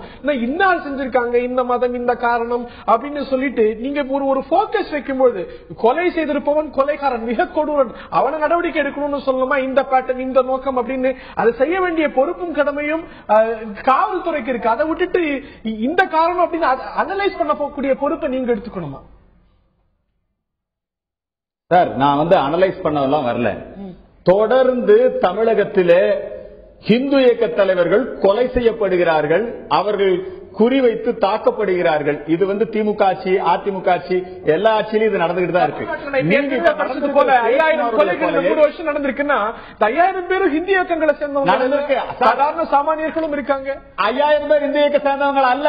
அந்த 5000 பேர் அது பொதுவான சட்டம் ஒழுங்கிலே வருகிறது. என்னுடைய கவலை அல்லது இந்த நாட்டு மக்களுடைய இப்போதைய கவலை என்னவென்று சொன்னால், இங்கே தமிழகத்திலே காஷ்மீரை விட கூடுதலாக ஜிகாத் பயங்கரவாதிகள் அதிகரித்துக் கொண்டிருக்கிறார்கள். சிறுபான்மை ஆதரவு என்கிற பெயரிலே போட்டி போட்டுக் கொண்டு அனைத்து அரசியல் கட்சிகளும் அவர்களை ஊட்டி வளர்க்கிறார்கள். அதன் காரணமாக அவர்கள் துணிச்சல் பெற்று இந்த நடந்திருக்கக்கூடிய சுரேஷ்குமாரோட கொலை நடந்து ஒரு சில நாட்கள் கூட அல்ல. இந்த சமயத்தில் இவங்க தான் காரணம், ஜிஹாது காரணம் அப்படின்னு எந்த அடிப்படையில் ஒரு முன்முடிவுக்கு வரீங்க? அந்த சந்தேகம் இருக்கலாம், அது நிரூபிக்கப்படணும். You have to give the benefit of doubt. Sir, அது நிரூபிக்கப்படுத்தும். ஏற்கனவே நாங்கள் 117 பேரை பலி கொடுத்திருக்கிறோம். குண்டுவெடிப்புல தனியா 80 பேர், 117 பேரை பலி கொடுத்திருக்கிறோம். இந்த கொலைகள் எல்லாம் விசாரிக்கப்பட்டு எத்தனை பேருக்கு தண்டனை வழங்கப்பட்டிருக்கிறது? சரி, தண்டனை வழங்கப்பட்டு வெளியே வந்தார்கள் அல்லவா, அவர்களை இந்த அரசாங்கம் எப்படி அனுப்பி இருக்கிறது? வெளியே வந்தவங்க எல்லாம் ஒரு அறக்கட்டளை பேர்ல ஒரு இயக்கத்தை ஆரம்பிச்சுட்டாங்க. யார் குண்டு வைத்தார்களோ அவர்கள் ஒரு அரசாங்கத்தின் மீது இந்த விஷயத்துல பிளேம் பண்றீங்க. கன்விக்டட் பர்சன்ஸ்க்கு இந்த உதவி கொடுக்கப்பட்டிருக்கா? கன்விக்டட் பர்சன்ஸ்க்கு இந்த உதவி கொடுக்கப்பட்டிருக்கா? சப்ஜெக்ட் இன்னைக்கு என்னங்க நீங்க சொல்றது போல கொலை செஞ்சாங்க நிரூபிக்கப்பட்ட நபர்களுக்கு அரசாங்கம் உதவி செஞ்சிருக்குன்னு சொல்றீங்களா? கொலை செய்து நிரூபிக்கப்பட்டு தண்டனை பெற்று வெளியே வந்திருக்கிறார்கள் கோவை குண்டுவெடிப்பு கைதிகள். வெளியே வந்த அவர்களுக்கு அரசாங்கம் உதவித்தொகை கொடுக்கிறது. ஒரு நிமிஷம் இங்க பாருங்க. பொய் பிரச்சாரத்துக்காக அவர் சேனலை தொடர்ந்து உபயோகப்படுத்துறாரு. பதில் சொல்ல அலோவ் பண்ணுங்க பிளீஸ். அவர் சொல்ல ரிப்பீட் பண்றாரு திரும்ப திரும்ப. திரும்ப திரும்ப அதே ரிப்பீட் பண்ண பதில் சொல்ல பர்சனல் எடுத்துக்கிறீங்க. கிடையாது. நான் பொதுவாக அந்த விஷயத்தை பேச விரும்புறேன். ஒரு நிமிஷம், நான் பேசுற ஒரு குறிப்பிட கூடாது. இவ்வளவுதான் ஒரே பத்திரிக்கை திரும்ப சொல்லிட்டு இருக்காரு. ஒரு நிமிஷம், நான் என்ன சொல்றேன்னா, நான் திரும்ப திரும்ப சொல்றேன், ஒரு கொலை செய்யறவன், ஒரு பாம்பு வைக்கிறவன், அவன் எந்த சமூகத்தை சேர்ந்தவனா இருந்தாலும் கண்டுபிடித்து தண்டிக்கப்பட வேணுங்கிறதுல மாற்று கருத்து இல்லை. ஒரு கடந்த கால வரலாறு நீங்கள் எடுத்து பாருங்க. சில எந்த குண்டுவெடிப்பு நாட்டில் நடந்தாலும் உடனே பாத்தீங்கன்னா முஸ்லீம் தீவிரவாதி பண்ணிட்டான், பயங்கரவாதி பண்ணிட்டான் அப்படின்னு ப்ரொபகண்டா வரும். மீடியாவோட அதான் எழுதுவாங்க. ஆனா திடீர்னு பாத்தீங்கன்னா இந்து பயங்கரவாதம் ஒரு விஷயம்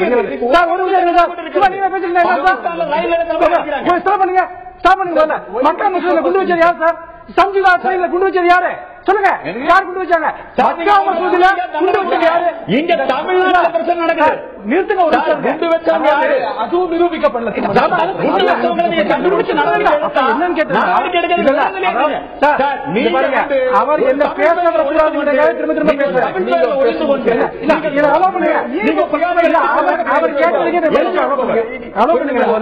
Until you both cool down, நான் வர மாட்டேன். Please. You both have to cool down. You both. இல்ல சார், நான் சொல்றேன் பதில் சொல்லணும். You both have to cool down. நான் முடி பாத்தீங்கன்னா இங்க பாருங்க, அவர் ரொம்ப கேட்டா சொல்றாரு, அதுக்கு பதில் சொல்ல அலோவ் பண்ணீங்களா? அவர் பேசுறது பாருங்க. நான் என்ன சொல்றேன் திரும்ப ஒரு நிமிஷம் அவர் மைக் ஆஃப் பண்ணுங்க. நம்ம இல்ல நான் அப்ப இருந்து போராடுறேன். இல்ல சார், அவர் முக்கியமான ஒரு சார்ஜ் வைக்கிறாரு. அது நான் சார் ஒரு நிமிஷம் இருங்க, ஒரே ஒரு நிமிஷம் பதில் சொல்ல அலோவ் பண்ணுங்க. நான் என்ன சொல்றேன்னா, you have to cool down. குற்றம் நடக்கிறப்ப ஒரு கம்யூனிட்டி மேல உடனே சார்ஜ் கிளைம் பண்ணாதீங்க. ஏன்னா கடந்த காலத்துல நடந்த பல குற்றங்கள் யாருக்குமே இருக்கு. திருப்பி நான் மனுஷபுத்திரன் இந்த விஷயம் பார்க்கும்பொழுது இந்த ஒரு அச்சம் திருப்பி அதான் எழுகிறது. திருப்பி இப்ப ஒரு முஸ்லீம் ஹிந்து அப்படிங்கிற ஒரு விஷயம் அதிகமா தமிழ்நாட்டில் இல்லாத ஒரு விஷயம், இந்த விவாதங்கள் இல்லாத ஒரு விஷயம் இப்ப தலை தூக்கும் போது நமக்கு ஒரு அச்சம் எழுது. வட மாநிலத்துல பார்த்திருக்கக்கூடிய விஷயம் ஒரு மத நல்லிணக்கத்துக்கான ஒரு டேஞ்சரா பார்க்கலாமா? அதாவது நான் பல விவாதங்கள்ல நான் தான் சொல்றது, ஒரு மதத்தை சேர்ந்தவர்கள் தீவிரவாதத்தில் ஈடுபடலாம், ஆனால் அதனால அந்த மதத்தை சேர்ந்த அத்தனை பேருமே தீவிரவாதிகள் என்று சொல்லக்கூடாதுங்கிறது தான் முக்கியம். எந்த ஒரு தீவிரவாத ஹிந்து கலரோ முஸ்லிம் கலரோ கொடுக்க கூடாது. நான் சொன்ன ஏற்கனவே ஒரு விவாதத்தின் போது நான் குறிப்பிட்டேன், கோயம்புத்தூரில் ஏற்பட்ட குண்டுவெடிப்புக்கு பிறகு அந்த கோயம்புத்தூருக்கு நல்ல சகஜ நிலைமைக்கு வருவதற்கு உதவி செய்தவர்கள் அந்த ஊரில் இருந்த முஸ்லிம்கள் தான். அவர்களை பயன்படுத்தி தான் அங்க உள்ள காவல்துறை அதிகாரி அந்த பழைய நிலைமையை கொண்டு வந்தார். இன்னும் எவ்வளவோ பகுதிகளில் முஸ்லிம்கள் ரொம்ப சகோதரர்கள் போல பழகி கொண்டிருக்கிறார்கள். அதனால அவர்களை நம்ம தீவிரவாத இயக்கணுமோ எல்லாமே முஸ்லீம்கள் தீவிரவாதிகள் சொல்றது மிகப்பெரிய தவறு. அதே மாதிரி நான் சொல்றேன், இப்ப இவங்க சொன்னதுக்கு காவல்துறையினுடைய கைக்கு கட்டப்படவில்லை நான் சொன்னதுக்கு இவங்க சொன்னாங்க இல்ல நான் சொல்லலன்னு. அந்த மாதிரி இல்ல, அந்த மாதிரி சொல்றது குற்றச்சாட்டுகள் வருகிறதுனாலதான் நான் ஆன்சர் பண்றேன். இந்த எந்த காலத்திலையும் காவல்துறையினர் தன்னுடைய எல்லையில எந்த காவல்துறை அதிகாரியும் தன்னுடைய எல்லையில ஒரு தீவிரவாத இந்த மாதிரி ஒரு கொலை நடக்கணும் அப்படின்னு நினைக்கணும். இப்ப பாருங்க, இப்போ ஓவர் ரியாக்ஷன் நான் குறிப்பிட்டேன். ஒரு அளவுக்கு தான் கோபப்பட வேண்டிய விஷயம், ஒரு அளவுக்கு தான் கோபப்பட வேண்டும்.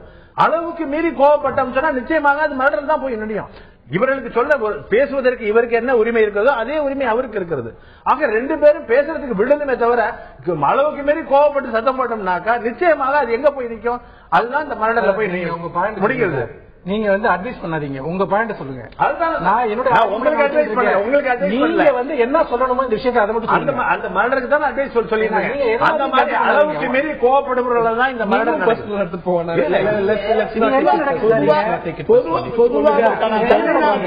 இல்ல பொதுவா தமிழ்நாட்டில் எப்பவுமே இந்த மத சண்டை எல்லாம் வந்ததே கிடையாது. இது போன்ற ஒரு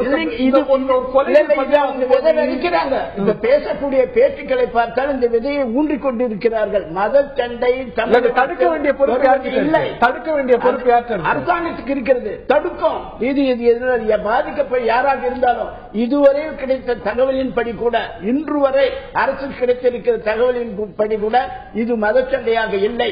அது அவருடைய ஏதோ தொழிலால் அல்லது பல்வேறு விரோதிகளால் வந்ததாகவே கிடைத்திருக்கிறது.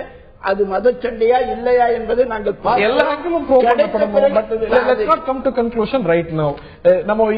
ஒரு கம்யூனல் கலர் இன்னைக்கு கொடுப்பதும் இந்த ஒரு காரணம் அப்படின்னு நம்ம ஒரு காவல்துறை அமைப்பை எடுத்துட்டு விசாரிச்சு முடிவு போறதுக்கு முன்னாடி இதுதான் காரணம் அப்படின்னு யார் சொல்வதும் பொருத்தமாக இருக்காது. என்ன காரணம் சொல்வதும் பொருத்தமா இருக்காது. அந்த பொறுப்பு காவல் அமைப்புக்கு காரணமே சொல்லல. காரணம் எதுவானாலும் அரசாங்கம் அதனை கண்டு நடவடிக்கை எடுத்து நிச்சயமாக ஒழித்து கட்டும். நாங்க இதுல யாருக்காகவும் இருந்து பார்த்துக்கிட்டு இருக்க மாட்டோம். எங்களுக்கு வரக்கூடிய தகவலை இது எந்தெந்த வகையில் இதெல்லாம் முளையிலேயே கிள்ளி எறிய தவறினால் இது மிகப்பெரிய விபரீதமாக எதிர்காலத்துக்கு போகும். ஆகவே அதை எப்படி ஒழித்து கட்டுவது தெரியும், அதை செய்வோம். இல்ல இல்ல இல்ல, டோன்ட் கம்யூனலைஸ். வேடிக்கை பாத்தீங்க திரு அர்ஜுன் தமிழ்நாட்டில் ஜிகாத் பெருகி வருகிறது என்பதை புரிந்து கொள்ளுங்கள். இல்லை, இது அதுதான் காரணமாக காவல்துறை இந்துத்துவ இயக்கங்கள் தமிழ்நாட்டில் வளருது. சரியா? இந்த தீவிரவாதமும் தமிழ்நாட்டில் வளருது. ஜிகாத்து வளருதுன்னா இந்த தீவிரவாதமும் வளருது. அதுதான் உண்மை. நாங்க ஜிகாத்தை எதிர்க்கிறோம், இந்த தீவிரவாதத்தை எதிர்க்கிறோம். ரெண்டுமே எங்களுக்கு ஒண்ணுதான். இல்ல இல்ல இல்ல நீங்க கிடையாது.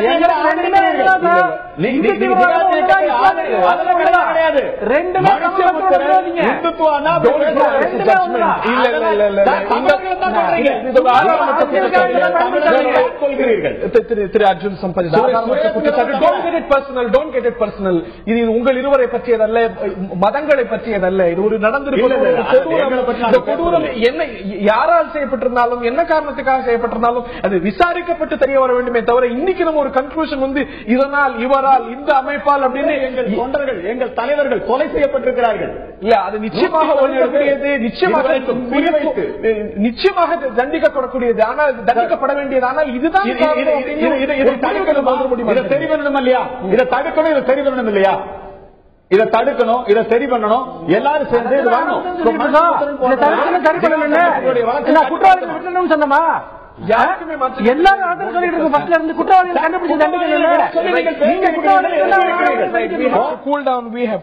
இந்த நிலையில நேர்கள்ட்ட கேட்டிருந்தோம், தமிழகத்தில் அதிகரிக்கிறதா அரசியல் கொலைகள் என்ற கேள்வியை நேர்களிடம் கேட்ட போது அவர்களுடைய பதில்கள் என்ன பார்க்கலாம்.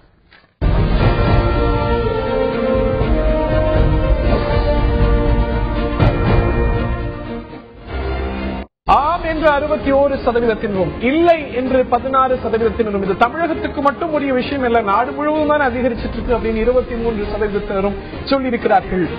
இது போன்ற கொலைகள் அதிகரிக்கிறதா இல்லையாங்கிறத தாண்டி நடக்கக்கூடாது, நடக்க விடக்கூடாது, நடந்தால் இது கண்டிக்கப்பட வேண்டியது, தண்டிக்கப்பட வேண்டியது. காரணங்கள் யார், இது எதனால் செய்யப்படுகிறது, இதை செய்ய வேண்டிய பொறுப்பு காவல்துறைக்கு இருக்கிறது. நம்ம ஒரு கன்க்ளூஷனுக்கு இப்போ வர முடியாது. இவையெல்லாம் விசாரிக்கப்பட்டு தெளிவு பெற வேண்டிய விஷயங்களை தவிர இப்போது முன்முடிவுக்கு வர முடியாது. ஆனால் ஒரு விஷயத்தை யாருமே மறுக்க முடியாது, இது போன்ற சம்பவங்கள் ஏற்புடையதல்ல, இரும்பு கரம் கொண்டு ஒடுக்கப்பட வேண்டியது என்பதில் நிச்சயமாக யாருக்கும் மாற்று கருத்திருக்க முடியாது. திரு மனுஷபுத்திரன் அவர்களுக்கும் மாற்று கருத்திருக்க முடியாது, திரு கருணாநிதி அவர்களுக்கோ திரு சமரசம் அவர்களுக்கோ திரு அர்ஜுன் சம்பத் அவர்களுக்கோ யாருக்கும் மாற்று கருத்திருக்க முடியாது. இது போன்ற ஒரு சம்பவங்களை நாம் பேச வேண்டிய ஒரு நிலை வரக்கூடாது என்ற எண்ணத்தோடு இந்த நிகழ்ச்சி நிறைவு செய்கின்றோம். இது போன்ற ஒரு சம்பவம், இதுக்கு காரணம் என்ன, இது ஏன் நடக்கிறது அப்படிங்கிற ஒரு சூழ்நிலை ஆயுத நிகழ்ச்சியில் இனி வர வேண்டாம் என்ற எண்ணத்தோடு நிகழ்ச்சியை நிறைவு செய்திருக்கிறோம். நிகழ்ச்சியில் பங்கு பெற்ற திரு சமரசம், திரு கருணாநிதி, திரு மனுஷபுத்திரன், திரு அர்ஜுன் சம்பத் மற்றும் பார்த்த நேயர்களுக்கு நன்றி.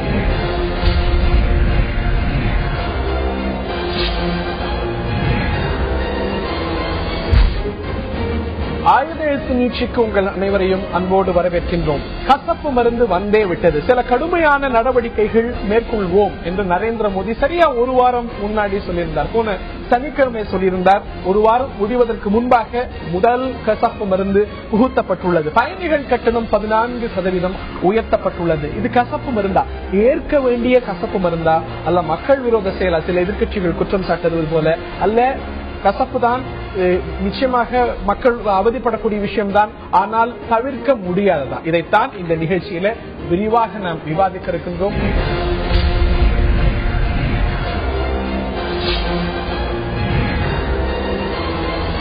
எல்லாருடைய கவனமும் எல்லா செய்திகளும் ஒரு ரயில்வே கட்டண உயர்வை சார்ந்தே இருக்கிறது என்பதை நம்மால் புரிந்து கொள்ள முடிகிறது. இதைத்தான் இந்த நிகழ்ச்சியில் நம்முடைய விவாதிக்க காங்கிரஸ் கட்சி பிரமுகர் திரு ஹிதயத்துல்லா அவர்களும் பாரதிய ஜனதாவுடைய மாநில செயலாளர் திரு ஆதவன் அவர்களும் நிகழ்ச்சியில் இணைகிறார்கள். இருவரையும் இந்த நிகழ்ச்சிக்கு வரவேற்கின்றோம். பாராளுமன்றம் கூட இன்னும் சில நாட்களே எஞ்சி இருக்கிறது. ரயில்வே பட்ஜெட் அப்போ தாக்கல் செய்யப்பட இருக்கிறது. அதற்குள்ள என்ன அவசரம் அப்படிங்கிற கேள்வி தான் பிரதானமாக எழுந்திருக்கிறது. இதே போல காங்கிரஸ் அரசாங்கம், அன்றைய காங்கிரஸ் அரசாங்கம் சில மாதங்களுக்கு முன்பாக ரயில்வே கட்டண உயர்வை செய்த போது என்ன நிலைப்பாட்டை பாரதிய ஜனதா எடுத்தது என்பது இன்னைக்கு பிரதானமாக கேள்விக்குள்ளாக இருக்கு. போராடினீங்க, எதிர்த்தீங்க, இது மக்கள் விரோத செயல், இது நியாயமா, ஏற்புடையதா, சாதாரண மக்கள், சாமானிய மக்கள், ஆசிரியர்கள், பெற்றோர்கள், குழந்தைகள் எல்லாம் பாதிக்கப்படுவாங்க அப்படின்னீங்க. அதே நிலைப்பாடு தானே இன்னைக்கும்? அன்னைக்கு பார்லிமெண்ட் பைபாஸ் செய்யப்பட்டது. பட்ஜெட், ரயில்வே பட்ஜெட்டுக்கு சில நாட்களுக்கு முன்பாக செய்யப்பட்ட போது ஏன் பார்லிமெண்ட பைபாஸ் பண்றீங்கன்னு கேட்டீங்க. அதையே தானே நீங்க செஞ்சிருக்கீங்க. அவங்க செஞ்சா அது மக்கள் விரோதம், நீங்க செஞ்சா அது கசப்பு மருந்தா? இல்ல, ஒரு விஷயத்த நீங்க புரிஞ்சுக்க வேண்டியிருக்கீங்க. என்னன்னு கேட்டீங்கன்னா, கடந்த 10 ஆண்டுகள்ல 2004 எப்ப காங்கிரஸ் கட்சி ஆட்சிக்கு வந்ததோ அப்ப மாத்திரம் கிடையாது, எப்பெல்லாம் காங்கிரஸ் கட்சி ஆட்சிக்கு வருதோ அப்பெல்லாம் விலைவாசி உயர்வு என்பது அது வரலாறு. அது யாரும் சொல்ல வேண்டிய அவர்களாக கடந்த கால வரலாறு நம்ம பார்க்க முடியும். அப்படி இருக்கும்போது 2004 ஆட்சி வந்த உடனே காங்கிரஸ் கட்சி பல வகையில அத்தியாவசிய பொருட்கள் இருந்து எல்லாவற்றுடைய விலைவாசி உயர்வும் தாறுமாறா ஏறிட்டு இருந்தது. அப்போதும் பாரதிய கட்சி நாங்கள் கூக்குரலிட்டோம், நாங்கள் போராட்டம் நடத்தினோம், அப்போதும் நாங்கள் கூறிக்கொண்டோம். ஆனால் 2009 மக்கள் ஒரு வாய்ப்பை மீண்டும் கொடுத்தார்கள். ஏதோ மீண்டும் காங்கிரஸ் கட்சி 100 நாட்கள் நாங்கள் வந்த உடனே நாங்கள் விலைவாசிகள் குறைத்து விடுவோம் என்றெல்லாம் அவர்களுக்கு கூக்குரலிட்டார்கள். அவங்க எல்லாம் கோரிக்கை மக்களிடம் கொடுத்தார்கள், வாக்குறுதி அளித்தார்கள். அதற்காக மீண்டும் தேர்ந்தெடுக்கப்பட்டார்கள். ஆனால் நாங்கள் பதவிக்கு வந்து வெறும் 1 மாதங்களை கூட இன்னும் பூர்த்தி செய்யவில்லை. 20 நாட்கள் தான் ஆகியிருக்கின்றது. இன்னும் கொஞ்சம் கால அவகாசம் கொடுங்கள், நிச்சயமாக பிரச்சனை தீர்க்கப்படும், விலைவாசியோட கட்டுப்படுத்த முடியும். நாங்கள் இல்லை என்று சொல்ல. ஆனால் ஒரு நோயாளிப்பட்டிருக்கின்ற நீங்க கேள்விக்கு பதில் அளிக்கல. இன்னைக்கு வந்து பொருளாதாரமும் ரயில்வே பிஸ்கல் நிலையும் எப்படி இருந்ததோ அதே போல நிலையில தான் சில மாதங்களுக்கு முன்னாடி இருந்தது. அப்ப உயர்த்தப்பட்டது. அப்ப எப்படி சொன்னீங்க? அப்ப அவங்க சொன்னாங்க இதே போல் நீங்க சொல்லக்கூடிய பொருளாதார நிலையெல்லாம் சொன்னாங்க. காரணமா பிஜேபி காரணமாங்கிறது வேற விஷயம். பொருளாதார நிலை அன்னைக்கும் உயர்த்தப்பட வேண்டிய நிலையில இருந்தது அப்படிங்கிறது அவங்களுடைய விளக்கம். அப்ப நீங்க ஏற்க தயாரா இல்ல. அப்ப எப்படி நீங்க அதே விஷயத்தை இப்ப நீங்க செய்றீங்க? சொல்றேன், நாங்க கேட்டது 2004 கேட்கல, 2005 கேட்கல, 2006 கேட்கல, 2013-14 நாங்க கேட்டோம் அவரிடம். ஏன்னா 10 அறிக்கைகள் காட்டட்டுமா? எப்ப பெட்ரோல் விலை உயர்ந்தாலும், எப்ப ரயில்வே கட்டணம் உயர்ந்தாலும் இது மக்கள் விரோதம், இது ஏற்புடையதல்ல. 2004 இருக்கலாம், 14 இருக்கலாம். அப்பெல்லாம் பாஜக எதிர்த்தது. அன்னைக்கு ஒரு நிலைப்பாடு, ஆட்சியில் இல்லாத போது ஒரு நிலைப்பாடு, ஆட்சியில நீங்க வந்தபோது இதே மக்கள் விரோதம் சொன்ன நீங்க அதை செய்யல. நீங்க செய்யும் போது இன்று எந்த நிலையில் இருந்து கொண்டிருக்கிறது பாருங்க. நாங்க 2004 ரயில்வே விட்டு செல்லும் போது மிக வலுவான நிலையை விட்டு சென்றோம். அது மாத்திரமல்ல, அதற்கு பின்பாக வந்த அவர் பீகார் லல்லு பிரசாத் யாதவ் அவர் வந்த பிறகு மிகச் சிறப்பாக கொண்டு லாபம் நடத்தி கொண்டு வந்தார். ரயில்வே துறை மிகச் சிறப்பாக. யூபி அரசு அதற்கு பின்பாக மிக மோசமான நிலையை சென்றடைந்து இப்போது பொருளாதார மிக மோசமான நிலையில் இருந்து கொண்டிருக்கின்றது. ஆகவே ரயில்வே துறை மக்களுக்கு சேவை செய்கிற துறையை தூக்கி நிறுத்த வேண்டிய அவசியம் நமக்கு. பொருளாதாரத்தை தூக்கி நிறுத்துக்கு சில அதான் சொன்னாங்க, சில நோய்களுக்கு கசப்பு மருந்தை உட்கொண்டால் தான் அது தீர்க்க முடியும். அதுபோல கேன்சர் மாதிரி இருக்கின்ற அந்த ரயில்வே துறையில் இருக்கின்ற நோயை தீர்க்க வேண்டும் என்றால் அதற்கு சில கசப்பு மருந்துகள் தேவைப்படுகின்றது. இந்த மருந்தை உட்கொண்டால் நிச்சயமாக நோய் குணமாக. இதே செயலை இதே விளக்கத்தை அவங்க சொன்னாங்க. உங்களுக்கு ஏற்புடையதா பண்ண நீங்க செய்றீங்க. இந்த கேள்வி எழுது நான் திரு ஹிதயத்துல்லா அவர்கள்ட்ட கேட்க வரும் என்று. கடுமையான நிதி பற்றாக்குறை, பெரிய இழப்பு ரயில்வேக்கு இருக்கு அப்படின்னு இதே நிகழ்ச்சியில ரயில்வே கட்டண உயர்வு பத்தி உங்கள்கிட்ட கேட்கும் போது அவர் என்ன விளக்கம் கொடுத்தாரோ அதே விளக்கத்தை நீங்க கொடுத்திருக்கீங்க. அன்னைக்கு அது நியாயமானது அப்படின்னு பல காங்கிரஸ் பிரமுகர்கள் எல்லாருமே சொன்னீங்க. இந்த ரயில்வே கட்டண உயர்வை நியாயப்படுத்தினீங்க. ஏன்னா ரயில்வே துறை ரொம்ப ஒரு சிரமமான நிலையில இருக்கு அப்படின்னு. இன்னைக்கும் அதே நிலையில தான் இருக்கு. தெரியுமா, கடந்த 10 ஆண்டுகள்ல எத்தனை முறை ரயில்வே கட்டணம் உயர்த்தப்பட்டது? 2 முறை. ஒரு முறை அது தடுக்கப்பட்டது. 5 வருஷமாக திரு லாலு பிரசாத் 5 வருஷத்துல நான் சொல்லி முடிச்சிருக்கேன். முதல் 10 வருஷத்துல ஒரு முறை ஏற்றப்பட்டது, இன்னொரு முறை ஏற்றுவதற்கு முயற்சி எடுத்து அது நிறுத்தப்பட்டது. 10 வருஷத்துல லாலு பிரசாத் சொல்லி முடிச்சுக்கிறேன். அதாவது இதேதான் எதிர்கட்சிகளுடைய இதுக்காக நிறுத்தப்பட்டது. நான் என்ன சொல்ல வர்றேன், நாங்கள் எதை எடுத்தாலும் உடனடியாக செய்வோம் என்று மோடி சொன்னார். நான் நினைக்கிறேன் 20 நாள் ஒரு 20 நாள் ஒரு உடனடியாக செய்யக்கூடிய விஷயம் இதுதானா? உடனடியாக செய்ய வேண்டிய விஷயத்தை நான் விட்டுவிட்டு 14% 2% காங்கிரஸ் ஏற்கும் போது 2% ஏற்ற நினைக்கும் போது 2% ஏற்ற நினைக்கும் போது ஏற்ற விடாம தடுத்த நீங்க இன்னைக்கு 14% எவ்வளவு தெரியுமா? 1000 ரூபாய் சொன்னா 150 ரூபாய், 2000 ரூபாய் டிக்கெட் என்பது 300 ரூபாய் அதிகமா. இதுவரை எந்த காலகட்டத்திலும் இப்படி ஏற்றது கிடையாது. அவர் வந்து ஆட்சிக்கு வந்த உடனேயே சதானந்த கவுடா சிரிச்சுக்கிட்டே சொன்ன வார்த்தை, நான் ரயில்வே கட்டணத்தை உயர்த்தேன் சொன்னார். அதை இன்னைக்கு செஞ்சிருக்காரு. இப்ப நான் என்ன கேட்கிறேன், உங்கள்கிட்ட சரியான அமைச்சர்கள் இல்லைன்னா லாலு பிரசாத் யாதவ் வேணா உங்களோட வைத்துக் கொண்டால் இந்த 5 வருஷத்துக்கு இல்ல, நீங்க 10 வருஷம் இல்லாத அவர் ரயில்வே கட்டணத்தை ஏற்க மாட்டாங்க. அவருக்கு தெரியும் உண்மை. தயவுசெய்து சும்மாங்க. நான் பேசும்போது பேசலாம், நான் நீங்களை பேச விடாம பண்ணிடுவேன். அதாவது நான் என்ன கேட்கிறேன், அதாவது லாலு பிரசாத் யாதவ் வருமானத்தை பெருக்கினாரு, ரயில்வே கட்டணத்தை உயர்த்தல. எப்படி முடிந்தது அவரால்? உங்களால வேணும்னா ஆலோசனையாவது கேளுங்க. அதை விட்டுட்டு மம்தாட்ட ஆலோசனை கேளுங்க. நான் என்ன கேட்கிறேன், எங்க 10 வருஷத்துல ஒரு முறை அந்த ஒரு முறை தான். நான் என்ன கேட்கிறேன், 10 வருஷத்துல ஒரு முறை ஏற்றப்பட்டதுக்கு இவ்வளவு குதிச்சீங்களே. நான் கேட்கிறேன், நீங்க ஏத்தின போது செய்த கொடுத்த விளக்கம் இதுதான். நீங்க வந்து எவ்வளவு முறை ஏற்றப்பட்டது அப்படிங்கிறது வேற.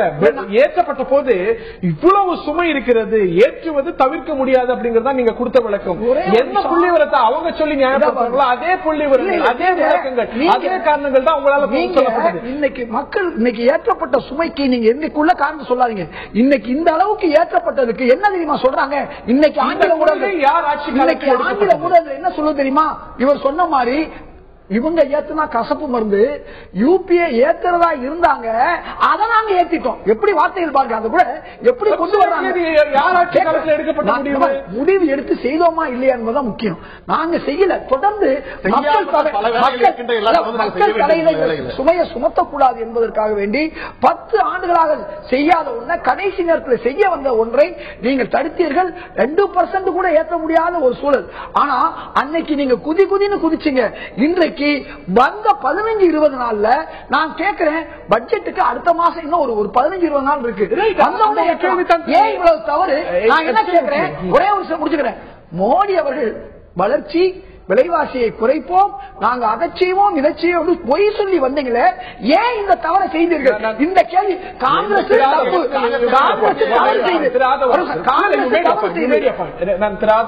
கேட்க விரும்புகிறேன். அவர் கேட்கக்கூடிய கேள்வி நியாயமானதா இல்லையா? அவங்களும் செஞ்சாங்க. பார்லிமெண்ட்டையே பைபாஸ் பண்ணீங்கிறதா அவங்களுடைய பிரதான கேள்வி.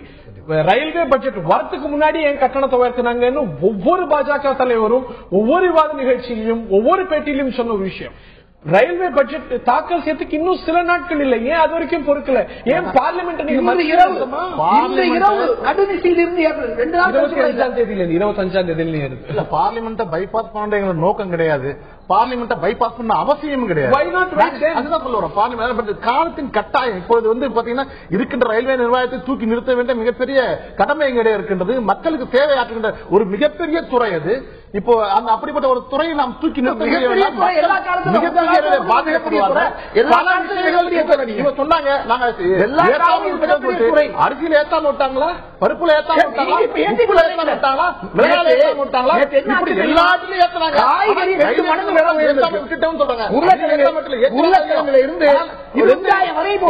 நீங்க வந்து செஞ்சிருக்க வேலை தெரியுமா? மக்களை பாடாதப்படுத்த ஆண்டுக்கு ஒரு முறை ஏத்தினா நீங்க மாசம் ஒரு முறை ஏத்திக்கிட்டு இருக்கீங்க. எவ்வளவு மோசமான விஷயம். பார்லிமெண்ட்டையே பைபாஸ் பண்ணீங்கிறத அரசியல் கட்சிகள் உங்கள்கிட்ட வைக்கக்கூடிய கேள்வி. இன்னும் சில நாட்கள் பொறுக்கலாமா? பார்லிமெண்ட்ல பட்ஜெட் தாக்கல் செய்யப்பட இருக்கிறது, ரயில்வே பட்ஜெட் தாக்கல் செய்யப்பட்டிருக்கிறது. இன்னும் 4 வருஷம் கழிச்சு இல்ல, 4 மாசம் கழிச்சு இல்ல, இன்னும் சில நாட்கள்ல ஜூலை மாசத்துடைய முதல் வாரத்துல. அது வரைக்கும் ஏன் பொறுக்கல? பார்லிமெண்ட்ல ரயில்வே பட்ஜெட்ல சொல்லலாம்ல, ஏன் இப்ப இன்னைக்கு இந்த அவசரம் ஏன்? ஏன்னா இதே கேள்வி அவங்கள்ட்ட நீங்க கேட்டிருக்கீங்க. எனக்கு இதுக்கான அர்த்தம் எனக்கு புரியவே இல்லை. ஏன் பார்லிமெண்ட் பைபாஸ் பண்ண அர்த்தம் கிடையாது. நான் இப்பயே சொல்றேன், நீங்க உங்களுக்கு புரியலையா? இல்ல, அப்போ வந்து அர்த்தம் இருக்கு. ஏன்னு கேட்டீங்கன்னா பெரும்பான்மை காங்கிரஸ் கட்சியிடம் இல்லை. பெரும்பான்மை இருந்தால் கட்டணத்தை உயர்த்தலாம். என்ன விளக்கம் இது? பெரும்பான்மை இருந்தால் கட்டணத்தை உயர்த்தலாம், பெரும்பான்மை இல்லாத கட்டணத்தை உயர்த்தலாம் என்றால் பார்லிமெண்ட்ல நிச்சயமாக நிறைவேற்ற முடியும். ஆனாலும் கூட காலத்தின் கட்டாயம் இப்போது செய்ய வேண்டிய அவசியம் இருக்கின்ற காலத்தை கருதி நாங்கள் வந்து பார்லிமெண்ட் முன்னாடியே செய்ய வேண்டிய காலத்துக்காக அவசியத்தை கருதி நாங்கள் செஞ்சது தவிர எந்த நோக்கமும் கிடையாது. எல்லாமே எக்ஸிகியூட்டிவ் டிசிஷன் எடுத்துக்கலாம். எதுக்கு பார்லிமெண்ட்? உங்களுக்கு தான் பெரும்பான்மை இருக்கு, எல்லாமே பிரதமர் எடுத்துக்கலாம். வேகம் காட்டுறாங்க. அதே மாதிரி 370 கொண்டு வரும் இந்த மக்களை குழப்புற விஷயத்துல பூரா வேகம் காட்டுறாங்க. அதே மாதிரி பொது சிவில் சட்ட காமிக்கிறாங்க. இந்த விஷயத்திலேயே அந்த அவசரத்தை ஏன் காமிக்கணும்? மக்களுக்கு எவ்வளவு பெரிய சுமை. நான் கேட்கிறேன், 14% ஏற்றது போல ஆண்டுதோறும் 2% 3% இதுக்கு முந்தின ஆட்சி ஏற்ற மாதிரி எந்த ஆட்சியிலையும் 14% ஏறவே இல்லை. 14% யார் சொல்லிருக்கா? நீங்க சொல்லுங்க. மோடி வந்து உங்களை கட்சியை விட்டு நீக்கிடுவாங்க. வழிகாட்டா நீங்க கொட்ட பாக்குறேன்னு சொல்றீங்க. உங்களுக்கு கேட்கிற கேள்வி சொல்லுங்க. உங்களை மக்கள் வீட்டுக்கு அனுப்பிட்டாங்க. நீங்க பேச வேண்டிய அவசியம் இல்ல.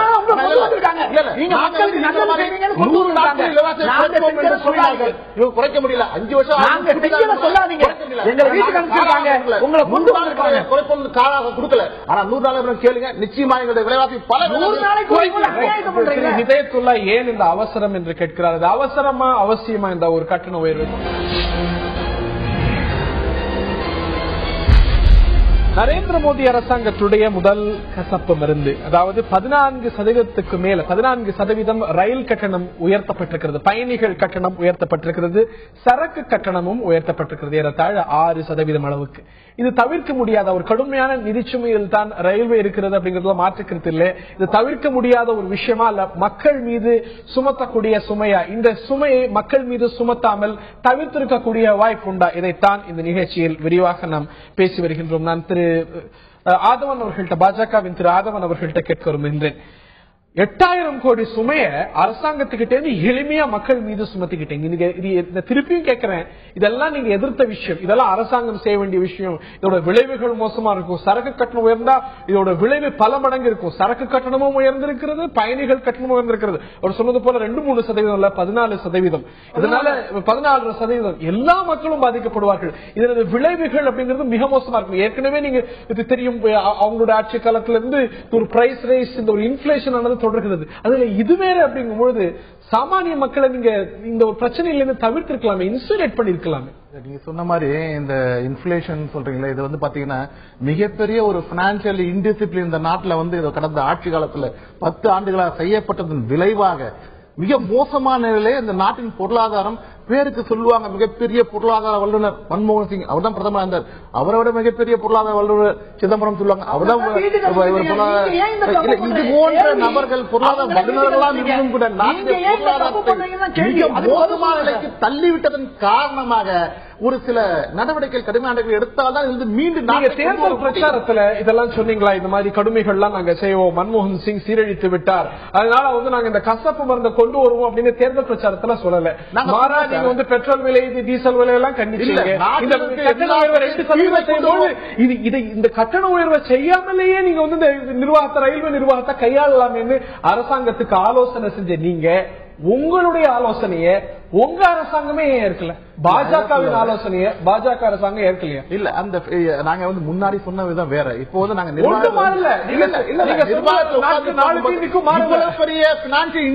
வெளியிருந்து பார்க்க தெரியல, புரிஞ்சது. ஆனா உள்ள இவ்வளவு மோசமான நிர்வாகம் பண்ணிருப்பாங்க. அன்னைக்கு 24,000 கோடி அளவுக்கு ரயில்வேக்கு லாஸ் இருந்ததுன்னு சொல்லிட்டு ரகசியம் இல்ல, உலகத்துக்கே தெரிஞ்சது. அது பப்ளிக் டொமைன்ல இருந்தது. அதைத்தான் அவங்க காரணம் காட்டினாங்க, அதே தான் நீங்களும் காரணம் காட்டினீங்க. கண்டிப்பா. ஆனா நான் என்ன சொல்றேன்னா, இப்ப செய்யப்பட்ட விலைவாசி உயர்வுன்றது, விலையேற்றத்தை தயவுசெய்து மக்கள் பொறுத்து கொள்வார், நிச்சயமாக தெரியும். ஏனென்றால் பின்னாடி நீங்க அனுபவிப்ப நன்மைகள், மிகப்பெரிய வளர்ச்சி ரயில்வே நாங்க சொல்லியிருக்கோம். நாங்க அதிவேக ரயில் எல்லாம், புல்லட் ட்ரெயின் எல்லாம் விடுறதுக்கான முயற்சிகள் நாங்க திட்டங்களா வச்சிருக்கோம். இது போன்ற மிகப்பெரிய திட்டங்கள், மக்களுக்கு பயனளிக்கும் திட்டங்கள் இருக்கின்ற காரணம் நிச்சயமா இந்த விலையேற்றத்தில் அவள் பொறுத்துக் கொண்டாட இதை விட மிகப்பெரிய பலன்களை நிச்சயமா இந்த இந்த விலையேற்றத்திலிருந்து உங்களை நீங்க வேறுபடுத்திக்க முடியாது. போன விலையேற்றத்துக்கு மட்டும் இல்ல, இந்த விலையேற்றத்துல உங்களுக்கும் பொறுப்பு இருக்கிறது. எடுக்கப்பட்ட கட்டம் மே 16. அப்ப அமைச்சர் மல்லிகார்ஜுன கார்கே ஆக எடுக்கப்பட்ட முடிவு யூபிஏ ஆட்சி காலகட்டத்தில் உங்களை நீங்க டிஸ்டன்ஸ் பண்ணிக்க முடியாது. இந்த முடிவில் 10 வருஷமா நாங்க எடுக்கணும்னா ஒவ்வொரு வருஷமும் எடுத்துக்கலாம். நாங்க எடுக்கல, கேட்கிறேன், இதை கூட நாங்க எடுக்கல. ஏன் எடுக்கல? இது தேவையில்லை என்று திருமதி சோனியா காந்தி அவர்கள் மல்லிகார்ஜுன கார்கே சொல்லி இதை எடுக்காதீர்கள் சொன்ன காரணத்தினால எடுக்கல. இப்ப நீங்க வந்த உடனே நான் கேட்கிறேன், நீங்க என்ன சொல்லிட்டு வந்தீங்க? ராகுல் காந்தி சொல்றது போல மல்லிகார்ஜுன கார்கே தவறான முடிவெடுத்தார். உங்களுக்கு தெரியாது இல்ல, அதிகாரிகள் கட்டணத்தை உயர்த்தணுங்கிறாங்க. ஒவ்வொரு காலகட்டத்திலும் லாலு பிரசாத் இருக்கும் போதும் ஒவ்வொருத்தர் இருக்கும் போது நாங்க கட்டணத்தை உயர்த்த மாட்டோம் என்று யூபிஏ சேர்மன் சொன்னதுனால அது கிடப்பில் போடப்பட்டது. எடுத்திருந்தா 10 வருஷமா இன்னைக்கு பல மடங்கு உயர்ந்திருக்கு. ஆனா உயர்ல ஒரே ஒரு விஷயம்,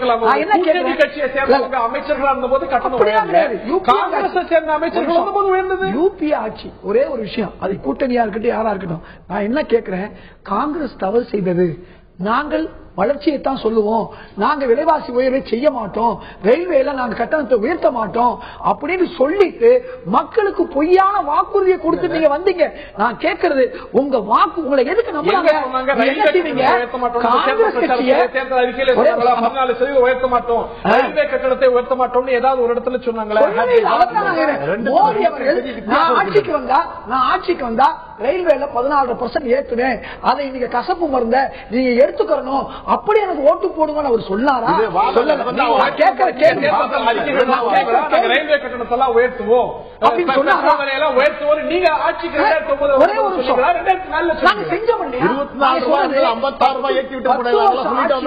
10 வருஷ ஆட்சியில நாங்க ஒரு முறை ஏற்ற நினைக்கும் பொழுது 2% ஏற்ற நினைக்கும் போது எங்களை தடுத்தவர்கள் 16% அநியாய விலை உயர்வு நீங்க இப்ப பண்ணிருக்கீங்களே, இந்த உயர்வை நீங்க நாங்க தான் தப்பு செஞ்சோன்னு எங்களை ஆட்சியை விட்டு நீக்கிட்டீங்க. நீங்க தப்பே செய்ய மாட்டோம், நாங்க வளர்ச்சியை தான் கொடுப்போம், நாங்க வந்து விலைவாசி ஏற்ற மாட்டோம் சொல்லிட்டு இன்னைக்கு ஒரே ஒரு நிமிஷம் 10 நாள்ல நான் ஏற்றுவேன் சொல்லி 20வது நாள்ல ஏத்தி இருக்காரு. இன்னொரு விஷயம், இன்னைக்கு காய்கறி விலை 2 மடங்கு உயர்ந்திருக்கு.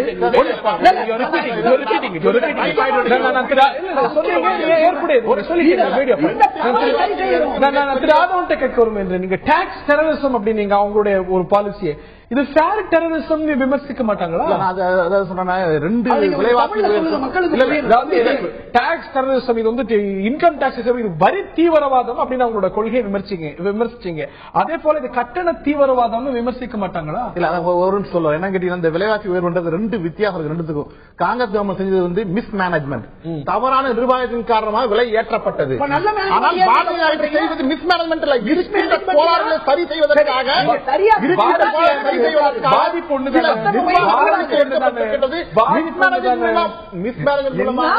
இழப்புகள் மாத்திரமே வரும். சரியான நிர்வாகத்தின் மூலமாக லாபம் அடைய முடியும். சாதாரண ஒரு லாஜிக் லாபம் அடைய முடியுமா? முடியாதா? இல்ல என்ன இழப்பு அவசர கதியால நம்ம விளையாட்ட அவசியம் இருக்கின்றது. ஆனால் நல்ல மேனேஜ்மெண்ட் நல்ல நிர்வாகத்தை கொடுப்போம். நரேந்திர மோடி அதைத்தான் நல்ல நிர்வாகத்தின் மூலமாக இதுக்கு பேர் நம்பிக்கை. லாபத்தை கொடுப்பதற்கான வாய்ப்பு நிச்சயமாக எங்களுக்கு கிடைக்கும். எப்படி பல இறக்கத்தையும் பார்க்கின்ற காலம் இதுல யாருமே ஏற்றுக்கல, எந்த கட்சியுமே ஏற்றுக்கல. அதிமுக ஏன் அவங்களோட கூட்டணி கட்சிகள் பாமக எல்லாம் கூட ஏற்றுக்கல. இவங்க எல்லாம் வந்து ஒரு ரொம்ப அதீதமான ஒரு விஷயமா பார்க்கிறாங்க. ஆனா கேள்வி என்னன்னா, ஆன் தி அதர் சைடு இது வந்து ஏற்றக்கூடிய ஒரு நிலைமைக்கு எந்த அரசாங்கத்துக்கும் விலை உயர்வு செய்யணும். உங்க அரசாங்கமா இருக்கட்டும், அவங்க அரசாங்கமா இருக்கட்டும், திமுக அரசாங்கமாகட்டும், அதிமுக அரசாங்கமாகட்டும், எந்த அரசாங்கத்துக்கும் விலை உயர்வு செய்யணுங்கிற ஆசை கிடையாது. இப்ப நீங்களே சொல்லிருக்கீங்க, இந்த விளக்கங்கள் வந்து காங்கிரஸ் தரப்பால சொல்லப்பட்டிருக்கு. 24,000 கோடிக்கு மேல இன்னைக்கு வந்து இழப்பு. இந்த இழப்பு எப்படித்தான் ஈடுகட்டுவது? அழகா சொல்றேன். நான் ஆரம்பத்திலே சொன்னேன், 2% ஏத்துங்க. சுமையை வந்து ஒரே நேரத்தில் 14% சுமையை ஏத்தாதீங்க. நான் என்ன கேட்கிறேன்,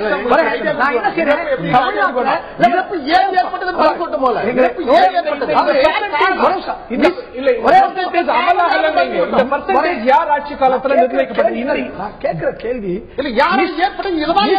மிஸ்மேனேஜ்மெண்ட் சொல்லிட்டு, எங்களை மிஸ்மேனேஜ்மெண்ட் சொல்லிட்டு நாங்க நல்லா செய்வோம் சொல்லிட்டு நீங்க செஞ்சா இதுக்கு பேர் நம்பிக்கை துரோகம். இது நம்பிக்கை துரோகம் என்பது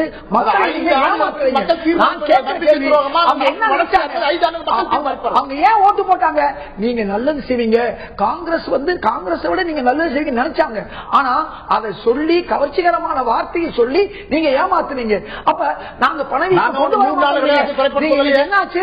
நல்ல நிர்வாகத்தை கொடுப்போம், முன்னேற்றம் 5.1% இருந்த பணவீக்கம் இன்னைக்கு 6.1% பணவீக்கம். உணவு பணவீக்கம் 9% இருந்தது, 11 கொண்டு வந்திருக்காங்க. இந்த 20 நாள்ல இந்தி திருப்பி எதுக்கு நான் கேட்கிறேன்? உங்களுக்கு 20 நாள்